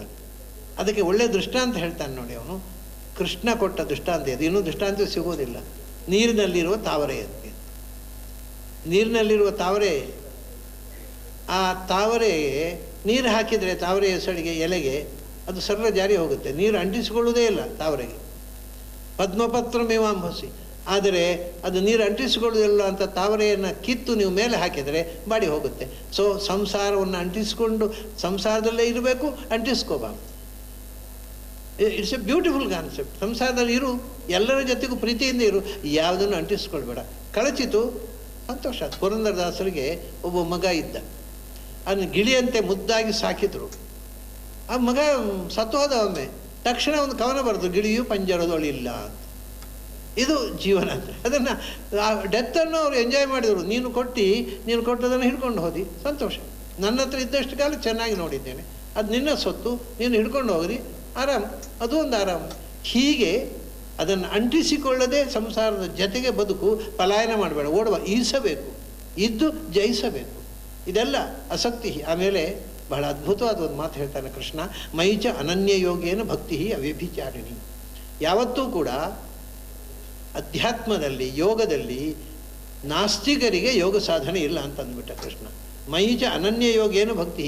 ಭಗವಂತನಲ್ಲಿ ಭಕ್ತಿ ಇಲ್ಲವೋ, ದೇವರ ಬಗ್ಗೆ ಭರವಸೆ ಇಲ್ಲವೋ, ಹಾಗಾದ್ರೆ ನಿನಗೇನು ಮಾಡಿ ಉಪಯೋಗ ಇಲ್ಲ ಸಾಧನೆ. ಯಾಕೆಂದರೆ ಒಂದು ತಮಾಷೆ ಇದು ನೋಡಿ. ನಮಗೆ ಪ್ರಪಂಚದ ಜೊತೆಗೆ ಸಂಪರ್ಕ ಇದೆ. ಆ ಪ್ರಪಂಚದ ಸಂಪರ್ಕವನ್ನೇ ಅದು ಹೊರಿಜಾಂಟಲ್ ಲೈನು. ಆಚೆ ಈಚೆ ಇರತಕ್ಕವ್ರ ಜೊತೆಗೆ ಬಾಂಧವ್ಯ. ನಮಗೂ ಭಗವಂತನಿಗೂ ಒಂದು ಸಂಬಂಧ ಉಂಟಲ್ಲ, ಅದು ವರ್ಟಿಕಲ್ ಲೈನ್. ಸೊ ಇದು ಎರಡು ಒಟ್ಟಾದರೆ ಕೂಡಿಸು ಚಿಹ್ನೆ ಆಗುತ್ತೆ. ಅದೇ ಕ್ರಾಸು ಕೂಡ. ಕ್ರಾಸ್ನಲ್ಲಿ ಇರತಕ್ಕಂಥ ಮುಖ್ಯ ಅಂಶ ರಿಲೇಷನ್ಶಿಪ್ ವಿತ್ ಗಾಡ್, ಇದು vertical line. Relationship with society, ಜನರ ಜೊತೆಗೆ, ಅದು ಹೊರಿಜಾಂಟಲ್ ಲೈನು. ಹೀಗೊಂದು ಲೈನು ಹೀಗೊಂದು ಲೈನು ಎರಡು ಸೇರಿದರೆ ಅದು ಜೀವನದಲ್ಲಿ ಪ್ಲಸ್ ಪಾಯಿಂಟ್ ಆಯಿತು, ಕೂಡಿಸು ಚಿಹ್ನೆ. ಈ ರಿಲೇಷನ್ಶಿಪ್ ವಿತ್ ಗಾಡನ್ನು ತೆಗೆದುಬಿಡಿ, ಒಂದು ಅಡ್ಡಗೆರೆ ಏನು ಅಂದರೆ ಅದು ಋಣ ಚಿಹ್ನೆ, ಮೈನಸ್ ಪಾಯಿಂಟ್. ಅದು ಯಾಕೆ ಮೈನಸ್ಸು ಅಂದರೆ ಕೃಷ್ಣ ಹೇಳ್ತಾನೆ ನೋಡಿ, ನಮಗೆ ಅಕ್ಕಪಕ್ಕದವರು ನಮ್ಮ ಸುತ್ತಮುತ್ತ ಇರೋರನ್ನು, ಹೆಣ್ಮಕ್ಕಳನ್ನು ಅಕ್ಕ ತಂಗಿಯರಂತೆ ಇನ್ನೊಬ್ಬರನ್ನ ಕಳಬಾರದು, ಕೊಲ್ಲಬಾರದು, ಹುಸಿ ಹೇಳಬಾರದು, ಈಗ ಪ್ರಾಮಾಣಿಕ ಬದುಕಿದ್ರೆ ಸಾಲದ, ದೇವರು ಯಾಕೆ ಬೇಕು? ಅದು ಕೃಷ್ಣ ಹೇಳ್ತಾನೆ ಅದು ಸಾಲದು ಅಂತ. ಯಾಕೆಂದರೆ ಇನ್ನೊಬ್ಬರ ಸೊತ್ತು ಕದಿಯಬಾರದು. ಬರೇ ಲೌಕಿಕ ಆದರೆ ಕದ್ದರೂ ಇನ್ನೊಬ್ಬರಿಗೆ ಗೊತ್ತಾಗಬಾರದು, ಅದು ಸಾಕು. ಗೊತ್ತಾಗದೆ ಕದ್ರೆ ಏನು ತಪ್ಪಿಲ್ಲಲ್ಲ. ಇನ್ನೊಬ್ಬರ ಸೊತ್ತು ಕದಿಯಬಾರದು, ಕದ್ದರೂ ಗೊತ್ತಾಗಬಾರದು. ಇನ್ನೊಬ್ಬರ ಸುಳ್ಳು ಹೇಳಬಾರ್ದು, ಹೇಳಿದರೂ ಗೊತ್ತಾಗಬಾರ್ದು. ಗೊತ್ತಾಗದೇ ಇದ್ರೆ ಸುಳ್ಳು ಆಗೋದೇ ಇಲ್ಲ, ಸಾಮಾಜಿಕವಾಗಿ ಪರ್ಫೆಕ್ಟ್ ಆಗೋಯ್ತು. ಅಷ್ಟು ಒಂದೇ ಅಲ್ಲ, ಇದು ನಾವು ಯಾಕೆ ಇನ್ನೊಬ್ಬರ ಸೊತ್ತು ಯಾಕೆ ಕದಿಬಾರ್ದು ಅಂತ ವಿಷಯ ಏನು ಗೊತ್ತುಂಟ? ಇನ್ನೊಬ್ಬರ ಸೊತ್ತು ಕದ್ದರೆ ನನ್ನ ಗಂಟು ಹೋಗೋದೇನು? ಆದರೆ ನನಗೇನು ಗೊತ್ತುಂಟ, ನನ್ನ ಸೊತ್ತು ಕದಿಯಬಾರದು ಅಂತ ಆಸೆ ಇದೆ. ಅದಕ್ಕೆ ನೀವು ಎಲ್ಲಿ ಬೇಕಾದ್ರೆ ಕದೀರಿ, ನನ್ನ ಸೊತ್ತು ಕದಿಯಬಾರ್ದು ಹೇಳಲಿಕ್ಕಾಗತ್ತಾ? Then we generalize it. ನೀವು ಎಲ್ಲರ ಸೊತ್ತು, ಯಾರು ಸೊತ್ತು ಕದಿಯಬಾರ್ದು, ನನ್ನ ಸೊತ್ತು ಭದ್ರ ಆಯಿತು. ಹೆಣ್ಮಕ್ಕಳನ್ನು ಅಕ್ಕ ತಂಗಿಯರಂತೆ ನೋಡಬೇಕು. ಯಾರು ಹೇಗೆ ನೋಡಿದ್ರು ನನಗೇನ್ರಿ? ನನಗೇನು ಗೊತ್ತುಂಟ, ನನ್ನ ಹೆಂಡತಿ ಮೇಲೆ ನೀವು ಕಣ್ಣು ಹೊಡಿಬಾರ್ದು ಅಂತ ಅಷ್ಟೇ ಹೇಳಲಿಕ್ಕಾಗತ್ತೆ. ಅದಕ್ಕೆ ಯಾರನ್ನು ಕೆಟ್ಟ ದೃಷ್ಟಿಯಿಂದ ಅಂದರೆ ನನ್ನ ಹೆಂಡತಿ ನಾನು ಸೇಫ್. ಹೀಗೆ ಇದರ ಹಿಂದೆ ಇರೋದು ಒಂದು ಸೆಲ್ಫಿಶ್ ಮೋಟಿಫು. ಇದು ಧರ್ಮ ಅಲ್ಲ, ಸ್ವಾರ್ಥ. ಇದು ಅದು ಸ್ವಾರ್ಥ ಅಲ್ಲದೆ ಧರ್ಮ ಆಗಬೇಕಾದರೆ ಈ ಯಾವ ಕಲ್ಪನೆ ಇಲ್ಲದೆ ನಾನು ಸುಳ್ಳು ಹೇಳಬಾರ್ದು. ಯಾಕೆಂದರೆ ನಾನು ಎಷ್ಟು ಗುಟ್ಟಿನಲ್ಲಿ ಸುಳ್ಳು ಹೇಳಿದ್ರು ಕೇಳೋ ಒಬ್ಬ ಇದ್ದಾನೆ. ನಾನು ಕದ್ದರೆ ಯಾರಿಗೂ ಗೊತ್ತಾಗದಂತೆ ಕದಿಯುವ ಹಂಗಿಲ್ಲ, ಅದನ್ನು ನೋಡುವ ಒಬ್ಬ ಇದ್ದಾನೆ. ವಿಶ್ವತಶ್ಚಕ್ಷುರುತ ವಿಶ್ವತೋ ಮುಖೋ ವಿಶ್ವತೋ ಬಾಹುರುತ ವಿಶ್ವತೋ ಸ್ಪಾತ್. ಎಲ್ಲವನ್ನು ಕಾಣುವ ಕೇಳುವ ಒಂದು ವಿಶ್ವಶಕ್ತಿ ಇದೆ ಅನ್ನೋ ನಂಬಿಕೆ ಇದ್ದರೆ ಮಾತ್ರ ಈ ಧರ್ಮಕ್ಕೆ ಅರ್ಥ. ಇಲ್ಲದೇ ಇದ್ದರೆ ಈ ಧರ್ಮ ಸ್ವಾರ್ಥವೇ. ಅದರಿಂದ ಮೈಚ ಅನನ್ಯ ಯೋಗೇನ ಭಕ್ತಿ ಹೇ ವಿವಿಚಾರಣೆ ವಿವಿಕ್ತ ದೇಶ ಸೇವಿತ್ವಂ ಅರತಿ ಜನಸಂಸದಿ. ಅವನು ಮತ್ತೆ ಹೇಳ್ತಾನೆ ವಿವಿಕ್ತ ದೇಶ ಸೇವಿತ್ವಂ, ಆದಷ್ಟು ಪವಿತ್ರವಾದ ಸ್ಥಳದಲ್ಲಿ ವಾಸ ಮಾಡುವಂಥ ಒಂದು ಅರ್ಥ. ಮತ್ತೊಂದು ವಿವಿಕ್ತ ಅಂದರೆ ಸಾಲಿಟ್ಯೂಡ್, ಏಕಾಂತದಲ್ಲಿ ಕೂತಾಗ ನಮಗೆ ಒಳ್ಳೆಯ ಚಿಂತನೆಗಳು ಬರ್ತವೆ. ಗುಂಪಿನಲ್ಲಿ ಸೇರಿದ್ರೆ ಬರೀ ಹಾಳು ಹರಟೆ ಅಷ್ಟೇ. ಆದಷ್ಟು ಏಕಾಂತದಲ್ಲಿ ರಹಸ್ಯದಲ್ಲಿ ಕೂತು ಮನನ ಮಾಡು. ಅರತಿರು ಜನಸಂಸದಿ, ಜನರ ಗುಂಪು ಸೇರುವಲ್ಲಿ ಹೋಗಿ ನೀನು ಆ ಗುಂಪಿನಲ್ಲಿ ಒಬ್ಬನಾಗಬೇಡ. ಯಾಕೆಂದರೆ ಈಗ ರಸ್ತೆಯಲ್ಲಿ ಒಂದು ಆಕ್ಸಿಡೆಂಟ್ ಆದ ಕೂಡಲೇ 1000 ಜನ ಸೇರ್ತಾರೆ ಅಲ್ಲಿ ನಾವು ಹೋಗಿ ಹೀಗೆ ನೋಡ್ತಾ ಕೂತ್ಕೊಳ್ಳೋದಲ್ಲ. ಅದರಿಂದ ಗುಂಪಿ ನನಗೆ ಈಗಲೂ ನೆನಪಿದೆ. ಧಾರವಾಡದಲ್ಲಿ ಒಂದು ಕಡೆ ಹೋಗಿದ್ದೆ ನಾನು. ಅವರು ಆ ಯಜಮಾನ ಅವ್ರ ಮನೆ ಕುರ್ಚಿ ಮೇಲೆ ಬೋರ್ಡ್ ಹಾಕಿದ್ರು, ಅರತಿರು ಜನಸಂಸದಿ ಅಂತ. ಬರುವವರು ಇನ್ನು ಬರೆದು ಕಾಟ ಕೊಡಬೇಡಿ, ನನಗೆ ಜನರಲ್ಲಿ ಆಸಕ್ತಿ ಇಲ್ಲ ಅಂತ. ಹಾಗೆ ಏಕಾಂತವಾಸ, ಜನಸಂಗತಿಯಲ್ಲಿ ಆಸಕ್ತಿ. ಆಮೇಲೆ ವಿವಿಧ ಅರಜಂಸದಿ ಅಧ್ಯಾತ್ಮ ಜ್ಞಾನ ನಿತ್ಯತ್ವಂ ತತ್ವಜ್ಞಾನಾರ್ಥ ದರ್ಶನ. ಆಮೇಲೆ ನಮ್ಮ ಜ್ಞಾನ ಯಾವುದಿರಬೇಕು? ಯಾವುದೋ ಪೇಪರ್ ಓದಿ ಲೌಕಿಕ ಜ್ಞಾನವನ್ನು ಗಳಿಸುವುದಷ್ಟೇ ಅಲ್ಲ ನಮ್ಮ ಉದ್ದೇಶ. ಅಧ್ಯಾತ್ಮ ಜ್ಞಾನ ನಿತ್ಯತ್ವಂ. ಆತ್ಮ ಅಂದರೆ ಏನು, ಪರಮಾತ್ಮ ಅಂದರೆ ಏನು? ಯಾಕೆಂದರೆ ಈ ದೇಹದಲ್ಲಿ ಆತ್ಮ ಅಂತ ಒಂದು ಇದೆ ಅಂತ ನಮಗೆ ಗೊತ್ತಿದೆ. ಬರೀ ದೇಹ ಅಲ್ಲ, ಇದು ದೇಹದ ಒಳಗೊಂದು ಚೈತನ್ಯ ಇದೆ. ಆ ಚೈತನ್ಯಕ್ಕೂ ಸ್ವಾತಂತ್ರ್ಯ ಇಲ್ಲಲ್ಲ, ನಾನು ಹೇಳಿದಾಗ ಆಗೋಲ್ಲ. ಹಾಗಾದರೆ ಈ ಆತ್ಮ, ಅದನ್ನು ಆತ್ಮಾಮಾರೇ ದ್ರಷ್ಟವ್ಯ ಶ್ರೋತವ್ಯೋ ಮಂತವ್ಯೋ ನಿಧಿಧ್ಯಾಸಿತವ್ಯ, ಅದನ್ನು ನೋಡಬೇಕು, ಅದನ್ನು ತಿಳಿಬೇಕು. ಅಂದರೆ ಈ ಆತ್ಮ ಅಂದರೆ ಏನು? ನಮಗೆ ಅಪರಿಚಿತವಾದ ಆತ್ಮದ ಅರಿವು, ಅದು ಮೊದಲು ನಾವು ತಿಳ್ಕೋಬೇಕು. ಅದನ್ನು ತಿಳ್ಕೊಂಡು ಅಲ್ಲಿಂದ ತತ್ವಜ್ಞಾನಾರ್ಥ ದರ್ಶನ. ನಮ್ಮ ಅರಿವು ಜೀವನದಲ್ಲಿ ನಿಜವಾದ ತತ್ವ ಯಾವುದು ಅನ್ನೋದನ್ನು ತಿಳಿಯುವುದೇ ಜೀವನದ ಗುರಿಯಾಗಿರಬೇಕು. ಇದು ಯೋಗ ಸಾಧನೆ ಮಾಡ್ತಕ್ಕಂಥ ಮನುಷ್ಯನ 20 ಪಾಯಿಂಟ್ ಪ್ರೋಗ್ರಾಮ್ಸ್. ಈ 20 ಅಂಶದ ಜೀವನದ ಮೌಲ್ಯಗಳನ್ನು ನಾವು ಏತಜ್ಞಾನಮಿತಿ ಪ್ರೋಕ್ತಂ ಅಜ್ಞಾನಂ ತತ್ತೋನ್ಯಥ ಅಂತಾನೆ. ಇದೇ ನಿಜವಾದ ಅರಿವು. ಇದು ಇಲ್ಲದ ಬದುಕು ಅದು ಅಜ್ಞಾನದ ಬದುಕು. ಹಾಗಾಗಿ ಯೋಗದ ದಾರಿಯಲ್ಲಿ ಸಾಗಿ ಏಕಾಗ್ರತೆಯನ್ನು ಸಾಧಿಸಿ ನಾವೆಲ್ಲರೂ ಜ್ಞಾನದ ದಾರಿಯಲ್ಲಿ ಸಾಗೋಣ ಅನ್ನುವಂಥದ್ದು ನಮ್ಮ ಯೋಗದ ಸಂದೇಶ ಆಗಿರಬೇಕು. ಈ ಯೋಗ ಕೇಂದ್ರ ಮಾಡಿರತಕ್ಕಂಥ ನಿರಂತರ ಸೇವೆ ಹಿಂದೆ ಇರತಕ್ಕಂಥದ್ದು ಈ ಕೃಷ್ಣನ ಯೋಗದ ಉದ್ದೇಶವೇ ಅಂತ ನಾನು ತಿಳ್ಕೊಂಡಿದ್ದೇನೆ. ಅಂಥ ಯೋಗದ ಸಾಧನೆ ವ್ಯಾಪಕವಾಗಿ ಬೆಳೆದು ಇಡೀ ದೇಶದಲ್ಲಿ ಅದರ ಜಾಗೃತಿ ಉಂಟಾಗಲಿ. ಯಾಕೆಂದರೆ ನಾನು ಬಹಳ ಆಶ್ಚರ್ಯ ಅನ್ನೋದರೆ, ನಾನು ಕಳೆದ ಬಾರಿ ಒಂದು 3-4 ತಿಂಗಳ ಕೆಳಗೆ ನಾನು ಅಮೇರಿಕದಲ್ಲಿದ್ದಾಗ ಅಲ್ಲಿ ಒಬಾಮಾ ಅವರ ರಾಷ್ಟ್ರಪತಿ ಭವನದಲ್ಲಿ, ವೈಟ್ ಹೌಸ್ನಲ್ಲಿ 2 ಅಮೇರಿಕನ್ ಹುಡುಗರು ಶತರುದ್ರಿಯ ಪಾರಾಯಣ ಮಾಡಿದರು. ನಾನು ಆ ಪಾರಾಯಣ ಮಾಡೋದು ಕೇಳಿ ಎಲ್ಲ ಇಲ್ಲಿಂದ ವೈದಿಕ ಪಂಡಿತರನ್ನು ಕರೆಸಿಕೊಂಡಿದ್ರು ಅಂತ ನೋಡ್ತೇನೆ. ಅವರು ಫಸ್ಟ್ ಕ್ಲಾಸ್ ಪ್ಯಾಂಟ್ ಹಾಕಿ ಬಿಳಿ ಹುಡುಗರಿಬ್ಬರು. ಆದರೆ ಉದಾತ್ತ ಅನುದಾತ್ತ ಒಂದೂ ಕೂಡ ತಪ್ಪದೆ, ಸ್ವರ ಪ್ರಕ್ರಿಯೆಯನ್ನು ಚೂರೂ ತಪ್ಪದೆ, ಮಂತ್ರದ ಉಚ್ಚಾರದಲ್ಲಿ ಒಂದೂ ವ್ಯತ್ಯಯ ಇಲ್ಲದೆ, ಅಲ್ಪಪ್ರಾಣ ಮಹಾಪ್ರಾಣ ತಪ್ಪದೆ ಬ್ಯೂಟಿಫುಲ್ಲಾಗಿ ಹಾಡಿದರು. ಇವತ್ತು ನಮ್ಮಲ್ಲಿ ಸ್ವಚ್ಛವಾಗಿ ಉಚ್ಚಾರ ಮಾಡಲಿಕ್ಕೆ ಬರುವುದಿಲ್ಲ ಜನರಿಗೆ. ಆ ಯೋಗ ಕರ್ಮಸು ಮಾತುಗಾರಿಕೆಯಲ್ಲಿ ಸ್ವಚ್ಛತೆ ಬೇಕು ಅಂದರೆ ಸ್ವಚ್ಛವಾಗಿ ಮಾತಾಡೋರಿಲ್ಲ. ಹಿಂದಿನವರು ಅದಕ್ಕೋಸ್ಕರ ಸ್ತೋತ್ರ ಮಾಡ್ತಿದ್ದರು. ನೋಡಿ, ಒಂದು ಸಂಸ್ಕೃತ ಶ್ಲೋಕ, ನರಸಿಂಹನ ಸ್ತುತಿ. ನರಸಿಂಹ ಸ್ತುತಿ ಮಾಡುವಾಗ ನಮ್ಮ ಕಣ್ಮುಂದೆ ನರಸಿಂಹ ನಿಲ್ಲಬೇಕು. ಭ್ರಮದ ಅಭಿಭವ ಭೂ ಭೃದ್ ಭೂರಿ ಭೂಭಾರ ಸದ್ಭಿದ್ ಭಿದನೋ ವಿಭವ ಭ್ರೂ ವಿಭ್ರಮಾದಭ್ರ ಶುಭ್ರ ಋಭುಭವ ಭಯ ಭೇತ್ತರ್ಭಾಸಿ ಭೋ ಭೋ ವಿಭೋ ಭೀಹಿ ದಹ ದಹ ನರಸಿಂಹ ಸಖ್ಯ ವೀರ್ಯಾಯಿತ. ಅಲ್ಲ, ಇದನ್ನು ಇವತ್ತು ಪ್ರಾಕ್ಟೀಸ್ ಇಲ್ಲದೆ ಹೇಳಿದ ಪ್ರಾಯ ಹೆಚ್ಚನ್ನು ಹೇಳಲಿಕ್ಕೆ ಆಗೋದಿಲ್ಲ. ಅವರು ಆ ಕಡೆಗೆ ಭ್ರಮದ ಅಭಿಭವ ಭೂಬೃದು ಭೂರಿ ಬಾಬಾ ಎಲ್ಲ ಹೋಗಿ ಆಗಿಬಿಡುತ್ತೆ, ಏನೇನೂ ಆಗತ್ತೆ. ನಮಗೆ ಅಲ್ಪ ಪ್ರಾಣ, ಹೆಚ್ಚಿನ ಮಂದಿಗೆ ಮಹಾಪ್ರಾಣವೇ ಇಲ್ಲ, ಬರೀ ಅಲ್ಪ ಪ್ರಾಣದಲ್ಲೇ ಬದುಕೋರು ನಮ್ಮವರು. ಶ್ವಾಕ್ಷುದ್ಧಿ, ಮನಃಶುದ್ಧಿ, ಇದೆಲ್ಲಕ್ಕೂ ಪೂರಕವಾಗಿರತಕ್ಕಂಥ ಯೋಗದ ಪರಂಪರೆ ಈ ದೇಶದಲ್ಲಿ ಮತ್ತೆ ಜಾಗೃತವಾಗಲಿ ಅಂತ ಪ್ರಾರ್ಥಿಸ್ತಾ ನನ್ನ ಮಾತನ್ನು ಮುಗಿಸ್ತಾ ಇದ್ದೇನೆ. ತಮಗೆಲ್ಲ ಅಭಿನಂದನೆಗಳು ಮತ್ತು ಅಭಿವಂದನೆಗಳು.